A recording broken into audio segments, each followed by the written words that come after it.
Balik lagi bersama dengan saya Andrea Tagoran di AG Talks Channel dan kali ini Bapak Ibu sekalian kita berada di konvensi bakal calon Ketua Partai Golkar Kabupaten Lembata periode 2026-2031.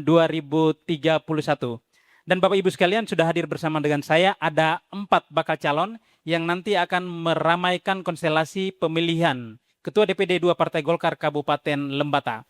Yang pertama saya sapa di ujung dekat laut sana di paling ujung di sisi kiri kita ada Bapak Franciscus Saveus Namang. Selamat sore Pak Ciko. Mantap ini. Yang berikut saya sapa ada Bapak Alex Atawolo di sampingnya Bapak Ciko. Selamat sore Pak Alex.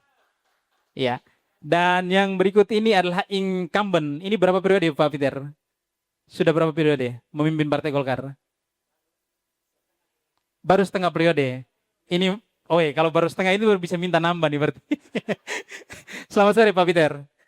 Ya, dan yang terakhir berada di samping saya ada Dr. Jimmy Sunur. Ini sosok yang sudah sangat terkenal karena kemarin juga sempat mencalonkan diri ya sebagai calon bupati Kabupaten Lembata. Selamat sore Pak Jimmy.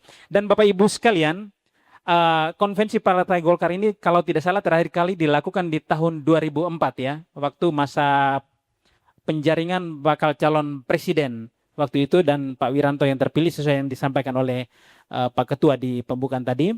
Dan mungkin Partai Golkar Kabupaten Lembata yang melanjutkan lagi konsensi ini. Ini sesuatu yang luar biasa. Kita berikan tepuk tangan untuk Partai Golkar Kabupaten Lembata. Tentunya dengan tema dan konteks yang berbeda, disesuaikan dengan konteks lokal kita yaitu Kabupaten Lembata.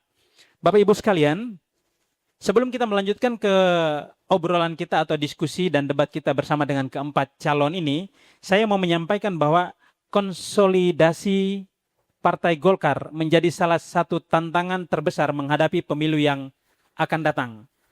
Bagaimana mesin partai bekerja sampai ke titik akar rumput, itu yang menjadi tantangan tersendiri bagi pengurus Partai Golkar di periode berikut. Yang berikut bagaimana rekrutmen pengurus juga. Ini menjadi salah satu tantangan mengingat semakin bertambahnya usia Partai Golkar, regenerasi tentu pasti akan berlaku di setiap periode. Lalu yang berikut bagaimana manajemen partai dan 2 hal penting di belakangnya yang paling penting lagi yaitu bermuara pada bagaimana Partai Golkar mempertahankan prestasi atau mempertahankan kinerja di setiap periode. Bapak Ibu sekalian, kita ketahui bahwa sebelum pergantian atau anggota DPRD periode ini, di periode sebelumnya itu Partai Golkar yang memimpin tampuk kepemimpinan di DPRD Kabupaten Lembata. Waktu itu perolehan partai sesuai dengan data yang saya dapatkan itu ada 8.888 suara. Tapi faktanya di pemilihan berikut perolehan suara Partai Golkar itu sangat merosot. Dia berada di angka 7.346 suara. Ini tentu menjadi masalah. Kalau misalnya kita bicara soal bagaimana kinerja, bagaimana partai politik di hadapan para pemilih atau di hadapan masyarakat sebagai pemegang tertinggi konstitusi di negara kita. Dan yang berikut, hilangnya begitu banyak suara Partai Golkar ini juga berdampak pada pergeseran tampuk kepemimpinan di DPRD Kabupaten Lembata. Saat ini Partai Golkar hanya menempatkan kursi wakil ketua di DPRD Kabupaten Lembata. Dan yang berikut, seperti yang disampaikan oleh Pak Ketua tadi, bahwa keputusan MK itu mau tidak mau harus diterima. Tantangannya adalah pemilihan umum di tingkat nasional pasti akan dilaksanakan terpisah dengan pemilihan di tingkat daerah, baik di provinsi dan juga di kabupaten. Ini beberapa masalah dan juga tantangan yang nanti akan dihadapi oleh Partai Golkar, khususnya di Kabupaten Lembata, untuk periode yang akan datang.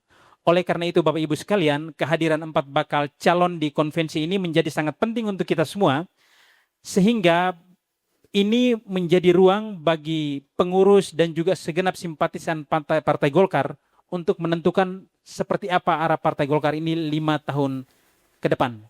Nah, Bapak Ibu sekalian, tanpa memperpanjang kata lagi, saya ingin mendengar terlebih dahulu dari keempat calon kita ini. Kira-kira apa gagasan dan juga apa motivasi terbesar mereka untuk mau masuk dalam lingkaran konstelasi atau lingkaran pertarungan perebutan kursi pimpinan DPRD Kabupaten Lembata. Saya mulai dari ujung, Pak Ciku silakan tangkap mic-nya yang sudah berada di depan Bapak untuk memaparkan kira-kira apa sebenarnya motivasi dan juga gagasan besar Bapak untuk menjawab tantangan dan juga fakta yang sudah dibeberkan tadi. Saya berikan kesempatan. Terima kasih atas kesempatan dari Pak Moderator. Bakal calon Ketua Golkar Kabupaten Lembata, Pak Alex, Pak Peter, dan Pak Jimmy. Ini kader-kader hebat semua yang ada di sini. Kita beri apresiasi dulu untuk ini. Tagline saya ini jelas ini. Solid bergerak, menang bersama. Solid bergerak, menang bersama. Kalau moderator tadi sudah mengatakan bahwa visi misi sudah ada Partai Golkar, maka saya hanya punya program unggulan dan program prioritas. Prioritas tidak banyak-banyak. Tidak banyak-banyak. Mungkin yang paling pertama, persoalan kita di Partai Golkar hari ini adalah bagaimana kita membenahi struktur mulai dari kabupaten sampai pada tingkat RT. Karena itu kita butuh 1.000 personil. 1.000 personil. Mulai dari tingkat kabupaten sampai pada tingkat RT. 1.000 personil ini tujuannya untuk apa? Untuk kita rebut kembali kursi pimpinan dengan jumlah kursi 4 bila perlu kita tingkatkan dan juga merebut kembali kursi bupati di Lembata. Tepuk tangan dulu. Nah, ini sudah macam saya orasi saja ini. Jadi problem kita ada di situ, ada di pembenahan struktur. Karena itu kalau pemilik-pemilik suara ini mempercayakan suaranya itu kepada saya, maka hal pertama yang saya lakukan pasti melakukan pembenahan struktur. Pembenahan struktur, pengurus-pengurus PK ini pengurus yang sangat hebat-hebat semua. Mereka sudah memenangkan pertarungan pilkada, pileg 2 kali, dan mereka juga harus diberikan penghargaan. Posisi mereka ini harus naik. Ada yang di pengurus kabupaten, ada yang di koordinator pemenangan, gitu. Dan kita harus lebih banyak menarik kelompok-kelompok muda. Karena tantangan kita ke depan adalah pemilih-pemilih milenial. Jadi dia itu harus berbasis teknologi, yang paham teknologi. Karena hari ini semua bicara tentang Facebook, Instagram, TikTok, itu. Dunia sekarang ada di situ. Tidak ada lagi demonstrasi di jalanan, adanya di handphone ini. Sehingga perlu kita rebut segmen-segmen yang ada di situ.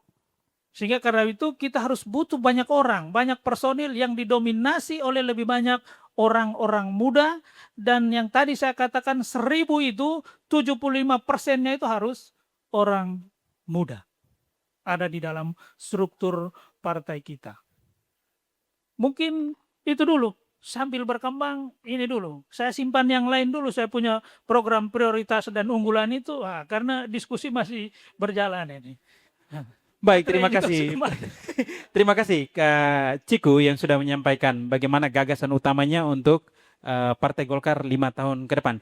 Kita langsung beralih ke yang berikut, Bapak Ali Satowolo. Silakan Bapak. Baik, terima kasih Pak Moderator, Pak Ciku, Pak Peter Gera, dan Pak Jimmy, calon Ketua DPRD, Ketua Golkar Lembata, para pengurus PK semua yang hadir, pengurus organisasi mendirikan, didirikan, dan organisasi sayap, Pak Sekretaris, Pak Ketua Dewan Pembina juga, rekan-rekan panitia semua. Ini melanjutkan apa yang tadi sudah disampaikan bahwa kalau terkait visi misi saya pikir kita tidak usah bahas.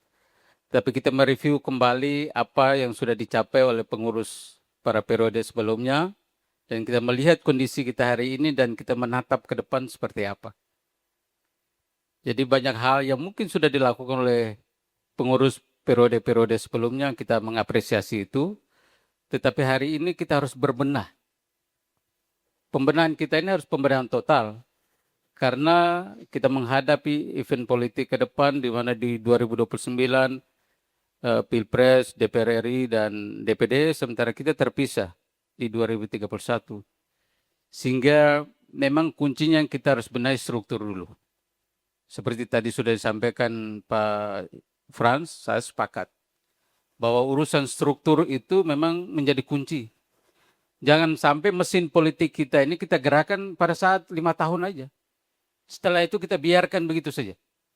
Pengurus desa kita tidak pernah turun konsolidasi, kita tidak pernah melakukan kaderisasi, pelatihan dan sebagainya. Akhirnya begitu kita mau turun cari saksi pun kita kesulitan. Ini yang menjadi catatan untuk kita bisa perbaiki ke depan. Sehingga bagi saya kita harus perkuat dan merekrut orang-orang muda itu untuk membackup kepengurusan kita hari ini. Dan kuncinya itu ada di desa, karena suara itu ada di desa. Kita harus perkuat di struktur desa, dan bagi saya kesejahteraan mereka juga harus kita perhatikan. Sehingga poin kedua saya adalah bagaimana kita mengelola manajemen partai ini secara baik, mengelola manajemen keuangan ini secara baik partai ini. Supaya teman-teman di kecamatan juga bisa nyaman turun ke Loleba juga, apalagi yang di desa-desa juga harus diperhatikan dengan baik. Tanpa itu bagi saya, ya kita akan kesulitan. Pengalaman kemarin rekrutmen saksi pun kita kesulitan juga. Sehingga ini menjadi poin penting bagi saya, kalau terpilih, saya akan fokus untuk pembenahan itu. Di samping sekretariat juga kita harus betul-betul aktifkan. Supaya betul-betul, karena itu kan roda organisasi kita ada di situ. Jadi harus lebih proaktif, ya. Harus terbuka terus kantor sekretariat ini. Kita tiap hari bola balik juga, kadang-kadang orang pikir itu rumah burung walet lagi di situ. Tutup terus. Sehingga ini saya berpikir bahwa ke depan kita harus betul-betul perhatikan. Yang berikut memang ini agak di luar, tetapi bagi saya ini penting. Ini 26 tahun ini kita partai terbesar dan tertua, tetapi kantor kita ini kan kita ngekos saja terus. 26 tahun, kayak anak kos saja kita. Sehingga saya pikir bahwa ke depan minimal kalau saya terpilih, 2026 sampai 2027 minimal kita pengadaan lahan dulu deh. Lokasinya di mana? Kita selesaikan bertahap aja dulu. Kalau enggak, selamanya kita tidak punya kantor. Jadi saya pikir ini menjadi poin supaya kita bicara marwah partai ini juga ada lah. Saya lihat Pak Fras ini sudah miring-miring, ini bahaya. Mungkin karena cahayanya terlalu tajam ini. Ini cahaya kuning dari sana ini Bapak. Baik, jadi saya pikir 3 hal itu yang menjadi konsen saya. Yang pertama terkait dengan pengelolaan partai tadi, rekrutmen dan urusan sekretariat, kantor dan sebagainya. Saya pikir itu dulu, nanti baru berkembang. Baik, Terima Pak kasih. Alex. Terima kasih banyak. Bapak Ibu sekalian sudah merasakan aura-aura perbedaan tidak? Perbedaan gagasan itu ada tidak kira-kira? Iya, kalau ada tuh berarti sebentar lagi makin panas nih. Kita langsung dulu ke ini incumbent nih, Pak Ketua dan juga bakal calon lagi ya, Pak Peter Garo. Silakan Pak Peter. Baik, selamat sore untuk kita semua. Ya, terima kasih Pak Moderator, Pak Dr. Jimmy, Pak Franciscus, dan Pak Alexander. 3 orang ini adik-adik saya. Secara usia, saya jauh lebih tua dari mereka menurut tahun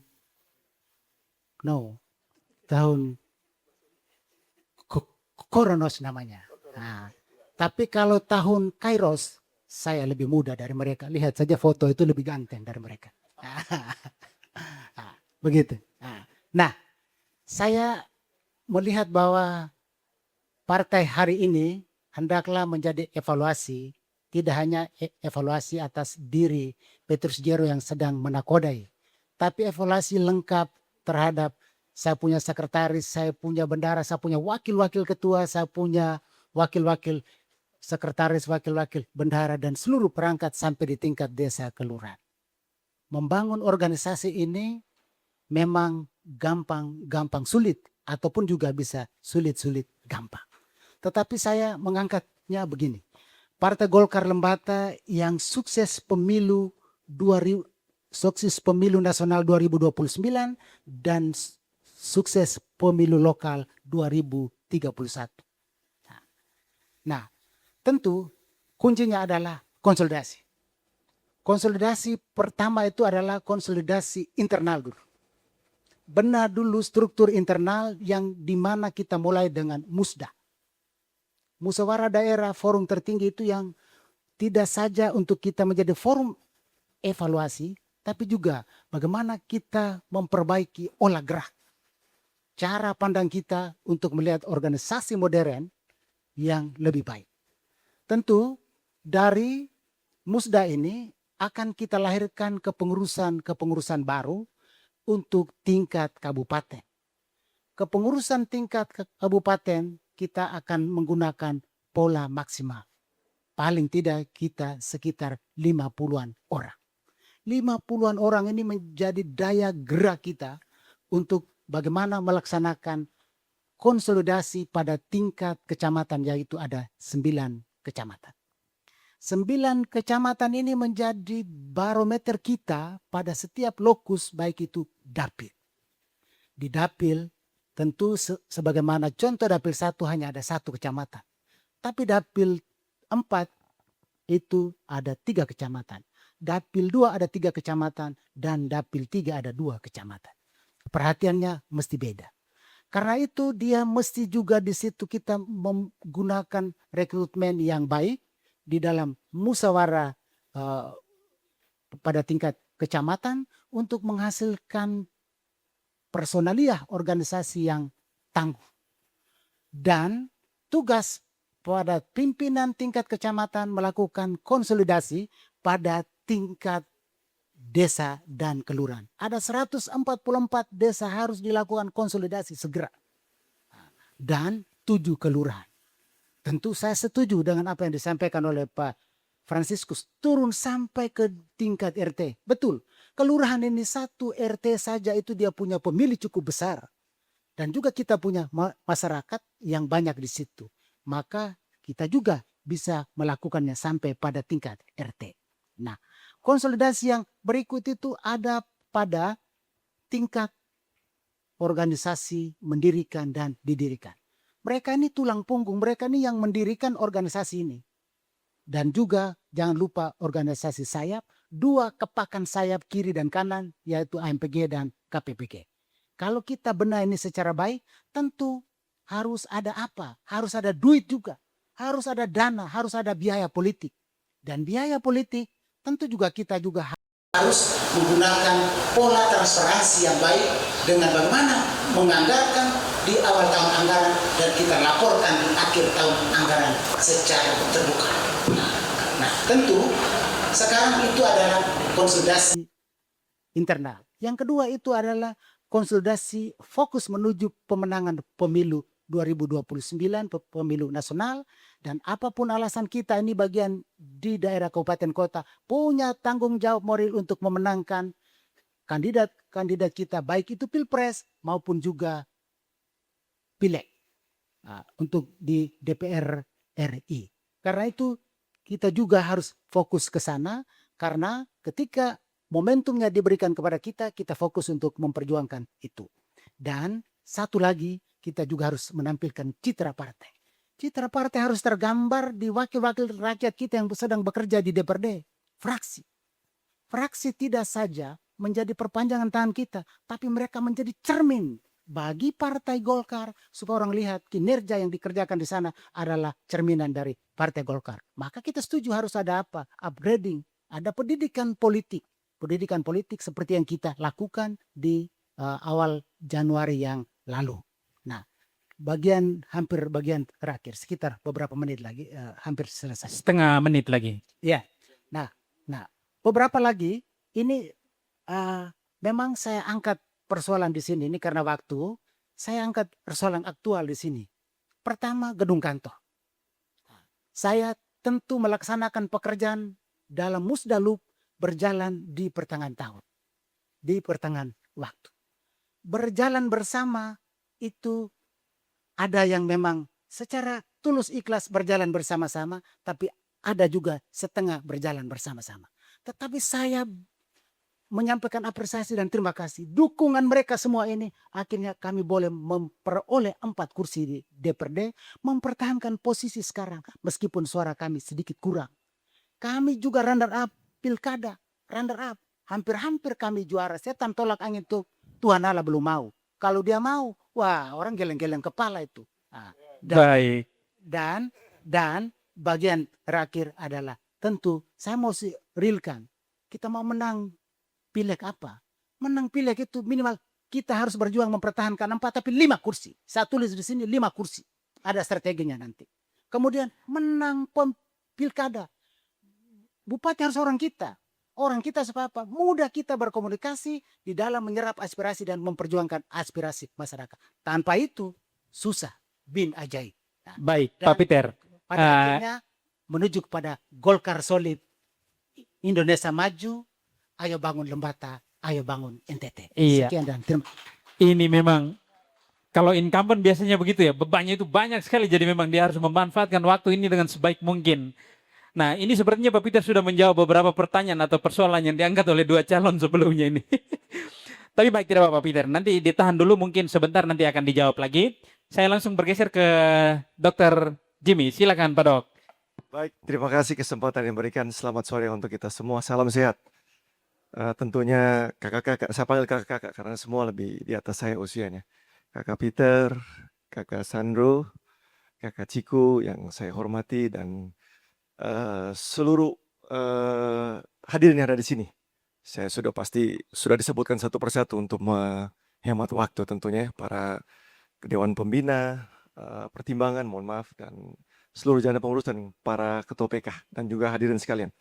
Visi misi sudah jelas, tidak kita perlu perbincangan lagi. Tapi paling tidak saya punya yang pertama ada program kerja tentunya. Prioritas program kerja tentunya ada prinsipalnya dan juga ada goal successfulnya. Program kerja saya itu ada 5 yang saya pakai. Yang pertama tentunya restrukturisasi. Restrukturisasi ini kita penguatan partai, ya, pengembangan dan struktur organisasi partai yang tentunya memang dari kabupaten tentunya sampai ke dusun, mungkin juga sampai ke RT. Pengalaman saya kemarin maju pilkada, saya sampai pengurus dusun juga kita pakai. Yang kedua tentunya rekrutmen. Saya mau tegaskan rekrutmen di sini bahwa partai ini harus menang ke depannya. Pasti menang pileg dan juga menang pilkada. Jadi sistem rekrutmen calon-calon yang mau bergerak maju legislatif kita rekrut dari sekarang. Saya belajar dari posisi saya waktu maju pilkada, Bapak Ibu sekalian. Saya baru diusungkan Golkar secara resmi H-2 pendaftaran. Tanggal 27 Agustus saya mendaftar. Saya baru diusungkan resmi tanggal 25 Agustus. Tapi dengan H-2 nyaris menang saya. Apalagi kalau diusulkan dari 5 tahun dari sekarang, pasti menang Golkar pilkada. Tentunya kalau bicara rekrutmen, saya juga mau pakai yang saya alami kemarin, bahwa kita ilmiah. Kalau bisa dan mungkin harus bisa, kita harus pakai yang namanya survei elektabilitas. Jadi tidak hanya calon bupati saja yang melakukan survei elektabilitas, tetapi para calon legislatif di dapil masing-masing. Sehingga tadi Kakak Peter bilang nih saya 5 kursi bisa tambah. Bisa 6, ya, bisa tambah. Tergantung dari survei elektabilitas kita di masing-masing dapil. Pembiayaan dari mana? Kita punya tanggung jawab. Itu kita punya tanggung jawab. Jadi rekrutmen sudah harus jelas, kerja dari sekarang. Sehingga menyambung yang rekrutmen tadi harus ada soliditas. Partai ini harus solid. Harapan saya dengan 4 bakal calon ini yang keluar 1 siapapun itu, itulah ketua partai kita. Dan partai ini jelas solid. Tidak akan ada yang nama perpecahan dari dalam. Tapi kekuatan muncul dari dalam untuk soliditas partai. Karena kalau kita solid, saya yakin kekuatan ini pasti bisa. Lalu berikutnya, yang tadi capacity building, ya kita bangun building. Saya mohon izin kalau tadi Kakak Sandro bilang kita siapkan dan saya siapkan tempat sudah. Tempat saya sudah ada. Kalau saya jadi ketua Golkar, sahabat Dr. Jimmy Center itu saya rubah jadi rumah Golkar. Kantor resmi Golkar. Jadi saya tidak perlu siapkan lagi, siapkan kantor aja. Untuk sebagai rumah kita bersama. Bila perlu setiap kecamatan, itu sudah harus resmi. Resmi kantornya. Supaya konsolidasi jelas ada di situ. Bahwa kita butuh konsolidasi dari tingkat kabupaten ya sampai tingkat kecamatan. Berikutnya lagi program saya bagaimana kita budgeting. Budgeting ini jelas sekali. Semua organisasi. Saya pernah calon bupati jadi saya tahu bagaimana pentingnya sebuah budgeting. Pendanaan yang jelas, hasil akhirnya juga jelas. Sebuah partai kita harus tahu bahwa hasil akhirnya pengelolaan, menurut saya pengelolaan dana harus jelas sekali. Dengan menurut 4 prinsip lah. Yang pertama, yang jelas transparan. Yang kedua, akuntabel. Yang ketiga, sistematis. Yang keempat, responsibility-nya. Jadi kalau kita punya dana masuk keluar neracanya harus diseimbangkan dan tahu. Bila perlu bisa diakses oleh semua anggota yang memang punya kapasitas dan mumpuni. Terbuka. Dana ini mau kemana? Kita bawa kemana? Saya juga usulkan kalau bisa semua calon ini kita yang ada di sini punya budget pribadi untuk partai. Kepentingan kita punya dana untuk dikasihkan ke partai. Bila perlu ada deposit, kasih tunjuk untuk bisa pengembangan partai. Kalau memang partai nanti akan kesulitan. Karena saya tahu, waktu saya calon kemarin, luar biasa butuh dananya.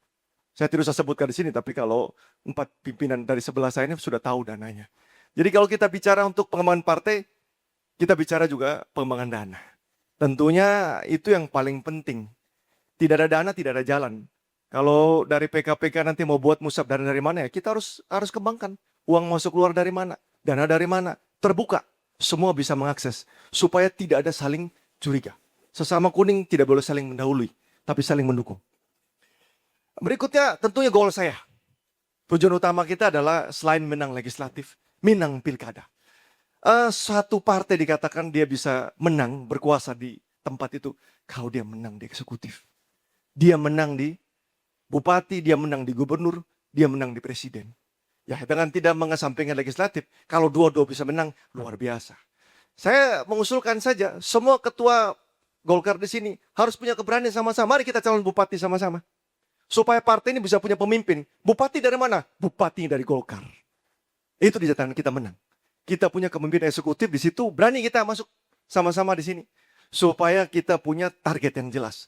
2029 menang legislatif, 2031 menang bupati. Bupati dari mana? Bupati dari Golkar. Saya termasuk salah satu calonnya. Saya akan calon. Mudah-mudahan saya bisa calon dari Golkar. Dan mudah-mudahan itu bisa terlaksana. Saya mohon dukungan Bapak Ibu sekalian untuk bisa kita menang sama-sama di situ. Mungkin ini saja yang saya sampaikan dulu. Singkat, tidak banyak. Tapi mudah-mudahan bisa berkembang jadi salah satu pandangan Bapak Ibu untuk bagaimana bisa menentukan pilihan yang baik dan benar. Terima kasih untuk konvensi ini. Luar biasa. Saya mau sampaikan satu ini dulu pendapat pribadi. Saya luar biasa bangganya. Mungkin ini termasuk satu-satunya sekarang di Indonesia. Lembata bikin konvensi Partai Golkar. Benar.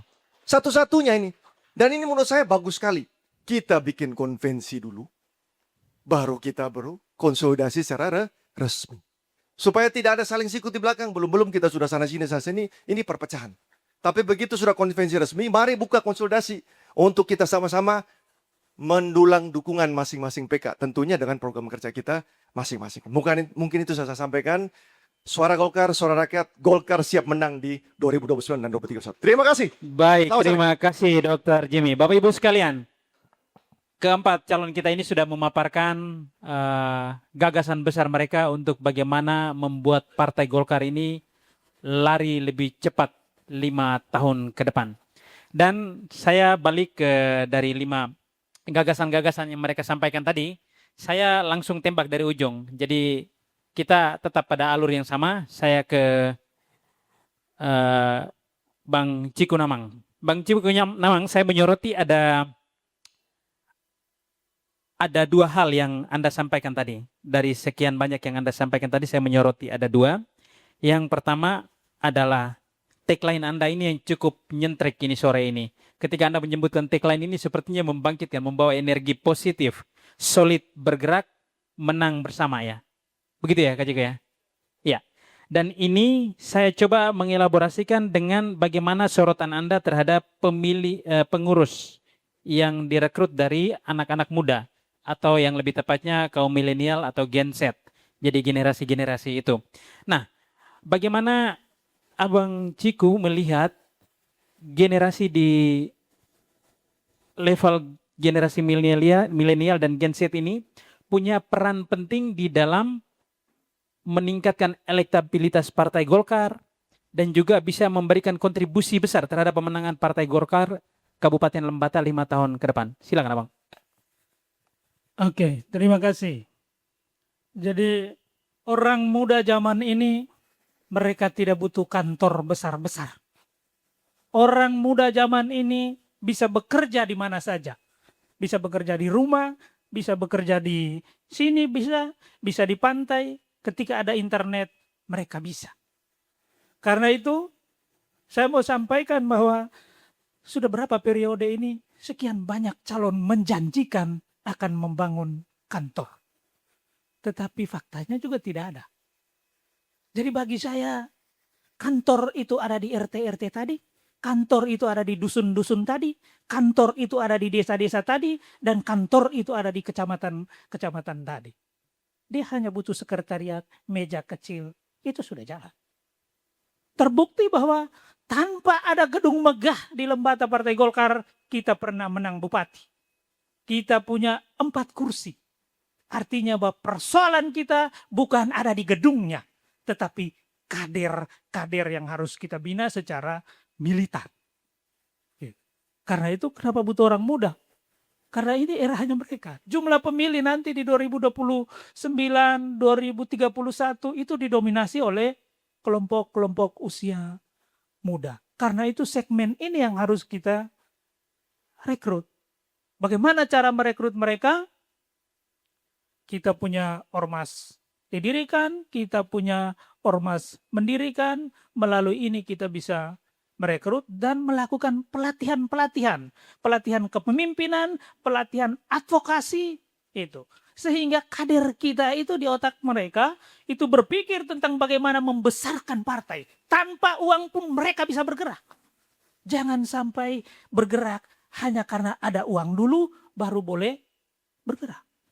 Itu yang harus kita bangun, militansi itu dari sekarang.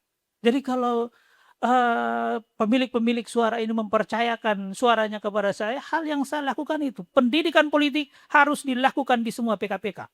Kepada siapa? Kepada pengurus desa sampai kepada pengurus RT. Sehingga minimal mereka mengerti organisasi. Jangan sampai hanya musim pemilu, mereka hanya tahu pakai kaosnya saja. Tapi mereka tidak mengerti doktrin Partai Golkar itu adalah karya kekaryaan. Itu modelnya seperti apa? Itu. Jadi problem kita ada di situ. Kenapa orang muda sangat penting, itu yang saya sampaikan. Apakah Anda melihat ini cukup potensial di tengah anak muda yang semakin hari kita lihat di media sosial ya, perkembangan saat ini semakin antipati dengan politik ini. Tingkat trust anak muda terhadap politik itu semakin melemah. Kalau misalnya kita lihat, ini bukan berdasarkan penelitian, tapi kita melihat ada fenomena seperti itu. Nah ini bagaimana menjawab tantangan ini ya Bang? Yang duduk di sini orang-orang muda semua ini. Pak Peter tadi mengatakan usia boleh tua, jiwa semangat dan fotonya tetap ganteng dan masih muda. Begitupun 2 kandidat ini, dan yang duduk di depan ini juga orang-orang muda. Itu.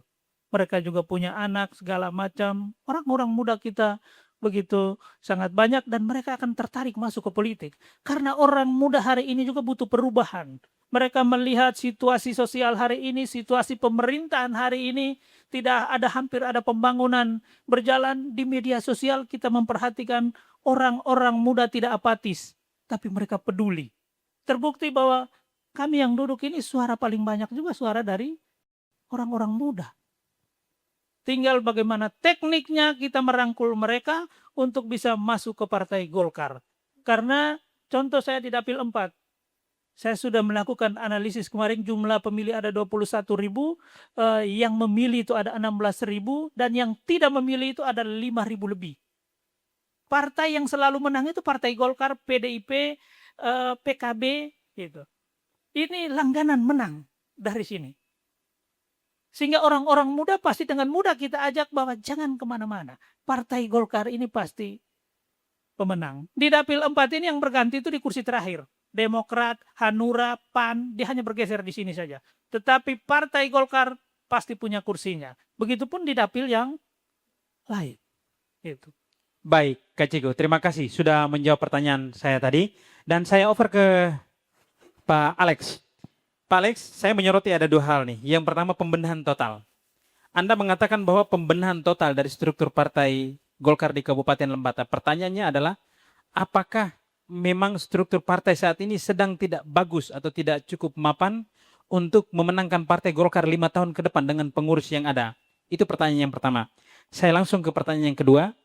Anda juga berbicara tentang kesejahteraan pengurus sampai ke tingkat desa. Nah, kesejahteraan model apa yang mau Anda tawarkan begitu? Teknisnya seperti apa? Kalau kita berbicara soal urusan politik ini, ya tidak jauh-jauh memang dari bagaimana mensejahterakan masyarakat. Tetapi kadang orang lupa bahwa kesejahteraan pengurus partai juga menjadi penting tuh.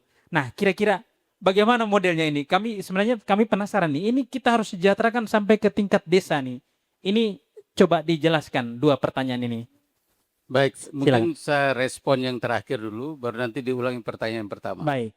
Jadi ini tadi terkait dengan bagaimana kita bicara kesejahteraan teman-teman pengurus di PK dan teman-teman di desa. Selama ini yang saya lihat, dari kemarin pada saat pileg, maju pileg pun, memang kita kesulitan untuk menemukan betul-betul pengurus di desa ini yang mau bekerja. Begitu saya tanya kenapa, memang selama ini konsolidasi pun tidak dilakukan dengan baik. Belum lagi kalau kita bicara mereka turun ke Loleba atau kegiatan partai, ini kan butuh biaya juga. Maksud saya bahwa minimal dengan pengelolaan keuangan yang transparan tadi, setiap tahun kita bisa tahu bahwa kegiatan kita selama 1 tahun itu apa saja.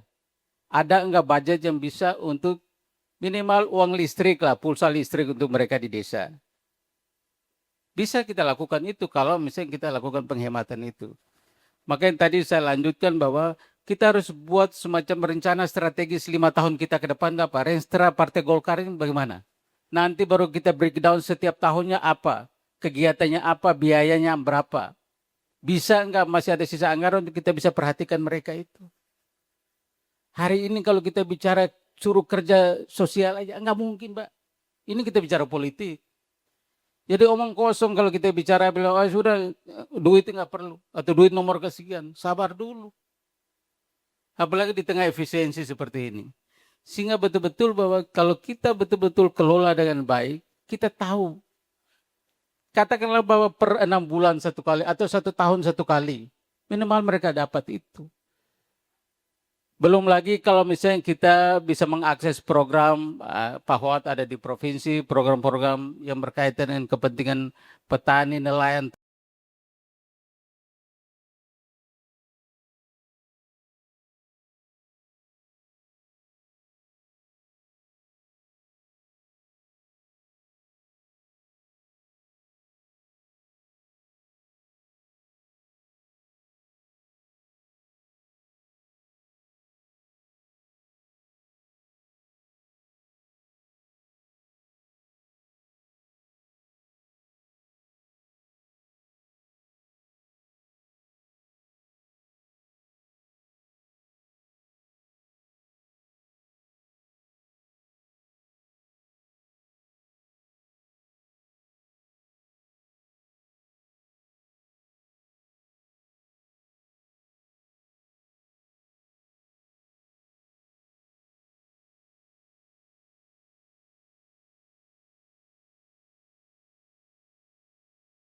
Golkar lari tempat lain, lalu pengurus Partai Golkar ini lari tempat lain nih. Karena kita bicara soal program, bagaimana tugas DPRD ini harus mengkonsolidasikan kepentingan di daerah yang nanti akan diimplementasikan oleh kader di tingkat desa. Baik, ini bukan persoalan nanti dia lari ke tempat lain, tetapi kan bagaimana supaya teman-teman di desa itu dibenahi secara baik dulu, sehingga misalnya ada kelompok-kelompok di desa yang betul-betul dibawa langsung oleh teman-teman pengukar itu untuk mengakses program itu. Kalau dilepas bebas aja, ya nanti ujung-ujungnya teman-teman di desa ada yang bisa dapat, ada yang tidak juga. Sehingga saya bilang tadi bahwa kalau kita mempunyai rencana strategis yang jelas 5 tahun dan di breakdown setiap tahun, kita bisa melihat itu. Ada nggak ruang untuk mereka gitu loh. Kalau ada ya kita perhatikan, kalau nggak ada pun kita sampaikan secara terbuka ke mereka. Supaya tidak ada lagi nanti satu mengeluh begini, kan sulit kita kalau melayani satu-satu. Baik, Pak Alex. Anda berbicara soal pembenahan tadi. Balik lagi ke pertanyaan Betul. pertama saya tadi. Bagaimana Anda melihat kepengurusan selama ini? Ketika kita berbicara soal pembenahan, berarti memang ada yang perlu dibenahi sebelumnya. Bagaimana pandangan Anda terhadap kepengurusan Partai Golkar di periode sebelumnya? Baik, ini terlepas dari kekurangan dan kelebihan bahwa saya tadi awal saya mengapresiasi kepengurusannya sebelum-sebelum bahkan sampai saat ini dikomandoi oleh Abang Peter bahwa pasti ada kekurangan dan kelebihan itu biasa. Sehingga saya bilang bahwa kalau misalnya ada yang kurang itu yang kita harus perbaiki. Kalau memang ada yang bagus ya kita akan lanjutkan itu. Pilihannya cuma itu aja. Kalau misalnya hari ini teman-teman di desa sudah merasa nyaman, teman-teman di kecamatan sudah merasa nyaman dan sebagainya, ya saya pikir tinggal kita tingkatkan aja. Baik, terima kasih Pak Alex. Saya pikir yang pertanyaan pertama tadi belum. Sudah itu, yang pertama tadi, soal pembenahan tadi. Oke, baik. Terima kasih. Ya, kita berikan tepuk tangan dulu untuk Pak Alex. Dan kita beralih ke Pak Peter nih. Pak Peter, ada banyak hal yang Anda sampaikan tadi. Ini menjadi beban Anda selama 5 tahun periode kepengurusan sebelumnya atau seperti apa? Jawab itu dulu. Baik, satu periode perjalanan kalau sudah dikendalikan oleh senior kita, kemudian kalau kita melanjutkan, berarti kita harus dengan posisi yang ada, harus berjalan bersama. Suka tidak suka, mau tidak mau, harus berjalan bersama. Yang kedua, padahal di infrastruktur politik ini, kita harus mesti dalam satu united mission, satu misi yang kuat untuk berjalan bersama. Tetapi pilihan kita hanya satu, wajib dan harus berjalan bersama. Karena itu kepengurusan yang ada, mereka orang-orang hebat yang membantu saya selama ini sampai pada tahap ini. Saya patut menyampaikan apresiasi kepada mereka dan saya pikir tanpa mereka aku tak ada di sini. Iya. Itu. Anda berbicara soal 9 kecamatan ini akan menjadi barometer yang menentukan berhasil tidaknya Partai Golkar di 5 tahun yang akan datang ini.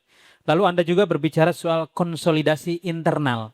Nah, Bapak bisa jelaskan sedikit konsolidasi internal seperti apa yang Anda lakukan sebelumnya dan yang nanti akan Bapak rubah di 5 tahun yang akan datang. Kira-kira bedanya itu apa? Langkah progresifnya. Ya. Konsolidasi internal itu lebih kepada struktur ataupun organisasinya. Organisasi itu kan ada komposisi dan ada personalianya. Di situ komposisi itu sesuai anggaran dasar, anggaran rumah tangga sudah baku. Tetapi personalianya ini yang saya sepakat banyak orang-orang muda, banyak perempuan-perempuan yang mampu di tingkat desa dan kelurahan yang kita rekrut untuk masuk menjadi pengurus. Perempuan itu tidak pernah tipu. Mereka biasanya juga sangat lurus untuk dalam pengabdian. Tentu mereka juga bagian yang memperkuat kita. Karena itu perempuan itu kalau kita lihat di dalam jumlah penduduk Kabupaten Lembata yang hampir sekitar 150-an ribu itu 49% laki-laki tetapi 51% adalah perempuan. Itu juga potensi besar yang dimiliki oleh Partai Golkar ke depan. Pak Peter, Anda berbicara soal perempuan ya. Selama ini banyak orang yang beranggapan bahwa perempuan itu hanya sebagai pelengkap secara administratif di dalam pencalonan Partai Golkar. Terbukti bahwa hampir semua partai itu kesulitan mencari kader perempuan menjelang pencalonan atau perekrutan untuk calon-calon anggota DPRD. Nah, untuk 5 tahun ke depan ini seperti apa? Langkah apa yang Bapak lakukan untuk membuktikan kepada publik bahwa perempuan itu tidak hanya sebagai pelengkap administrasi, tetapi memang mereka benar-benar lahir dari kader yang berproses di dalam internal partai. Sejak Undang-Undang menetapkan 30% keterwakilan perempuan. Ini juga ada daerah yang lain yang sukses, tapi Lembata gagal. Tetapi sebelum pemberlakuan 30%, calon yang diusulkan oleh Partai Golkar di kala itu, salah satu figur perempuan almarhum Ibu Lucia Jebek, lolos. Nah, saya memandang bahwa perempuan-perempuan yang ada juga harus upgrading dirinya menjadi kader yang harus bertarung, bersaing, berkompetisi dengan siapapun dia. Karena itu ini yang harus kita berdayakan. Memang tadi sepanjang tadi ini kan dari Ama Ales, Ama Franciscus, Pak Dokter bicara tentang ada satu prinsip dasar ilmu politik itu harus punya biaya politik. Tanpa biaya politik itu agak sulit. Nah, saya maju sampai sekarang menjadi 4 periode kalau tanpa biaya politik tidak bisa. Dalam prinsip dasar politik itu, uang bukan segala-galanya. Tetapi segala sesuatu zaman now butuh uang. Karena itu ini satu elemen yang masih penting untuk kita pakai untuk menghidupkan roda organisasi kita. Ya. Manusia digerakkan oleh darah dan organisasi digerakkan oleh uang. Baik, terima kasih Pak Peter. Kalau bicara soal uang nih Pak Jimmy tertawa-tertawa nih. Ya, baik kita over. Tepuk tangan dulu untuk Pak Peter Gero. Kita over ke Dr. Jimmy. Pak Dokter, Anda menjelaskan 2 hal tadi yang saya catat di sini soal bagaimana prinsip di dalam menjalankan manajemen kepengurusan Partai Golkar, dan yang kedua adalah goal. Tentunya prinsip ini yang akan menentukan goalnya ke depan itu dicapai atau tidak, menjadi indikator seperti itu. Lalu Anda juga menyebut soal survei. Nah, kebiasaan survei ini kan memang jarang terjadi untuk penjaringan calon anggota DPRD di tingkat kabupatennya. Asesmen ada, orang sering bertanya bagaimana dia diterima tidak di lingkungan atau komunitas tertentu. Tapi survei secara ilmiah itu jarang tuh. Nah, ini kan balik lagi tadi membutuhkan biaya yang besar dan tentu sangat menantang ini apa yang Anda sampaikan. Apakah Anda optimis dengan ini? Begitu. Pasti optimis sekali saya. Karena saya ini bukan siapa-siapa. Saya bukan politisi, tapi saya terlahir dari rahim seorang politisi umum. Orang tua saya sampai meninggal dengan berbaju kuning sebagai Dewan Pertimbangan di Golkar. Jadi waktu itu saya kenapa bisa jadi calon bupati dari Golkar? Ya tentunya saya melalui proses survei. Hanya dengan proses survei dan ilmiah itu bisa membalikkan semua anggapan remeh dari calon lawan. Bahkan juga mungkin dari internal kita waktu itu, kalau mohon maaf ya. Ini anak dari mana ini Pak Dokter mau calon bupati, punya politik dari mana, pengalaman dari mana. Tapi survei waktu itu keluar, ya puji Tuhan saya nomor 1. Di antara para calon yang lain. Mohon maaf ya, pasangan yang menang yang kali ini waktu itu tidak masuk dalam survei. Waktu itu tidak masuk dalam survei. Waktu itu ya. Jadi saya survei 2 kali secara resmi dan dua-duanya unggul telak. Karena itu saya berani maju sebagai calon bupati. Setelah perkembangan keputusan MK dan lainnya, perubahan arah dan berbeda. Dan dinamika yang terjadi, saya nomor 2. Dan itu menurut saya juga terima kasih dan kepada kepengurusannya sebelumnya, termasuk Kakak Peter dan kawan-kawan. Mereka orang ilmiah, mereka orang yang terbuka dan orang yang ya menurut saya menjunjung tinggi keputusan partai dengan prinsip elektabilitas tadi. Ya, prinsip elektabilitas tadi yang memang bisa membawa kita ke sana. Makanya saya kalau mau kita juga beranggapan bahwa semua yang calon legislatif bisa kita survei. Anggota DPR pusat pun melalui survei. Kenapa kita tidak disurvei? Entah itu survei internal atau survei dari profesional.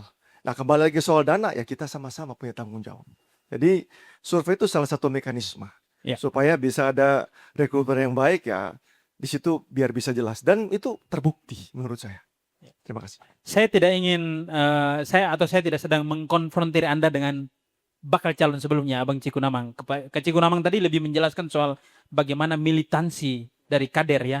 Sementara Pak Dokter tadi lebih menyoroti soal bagaimana kecukupan sumber daya keuangan untuk menjalankan roda organisasi ini.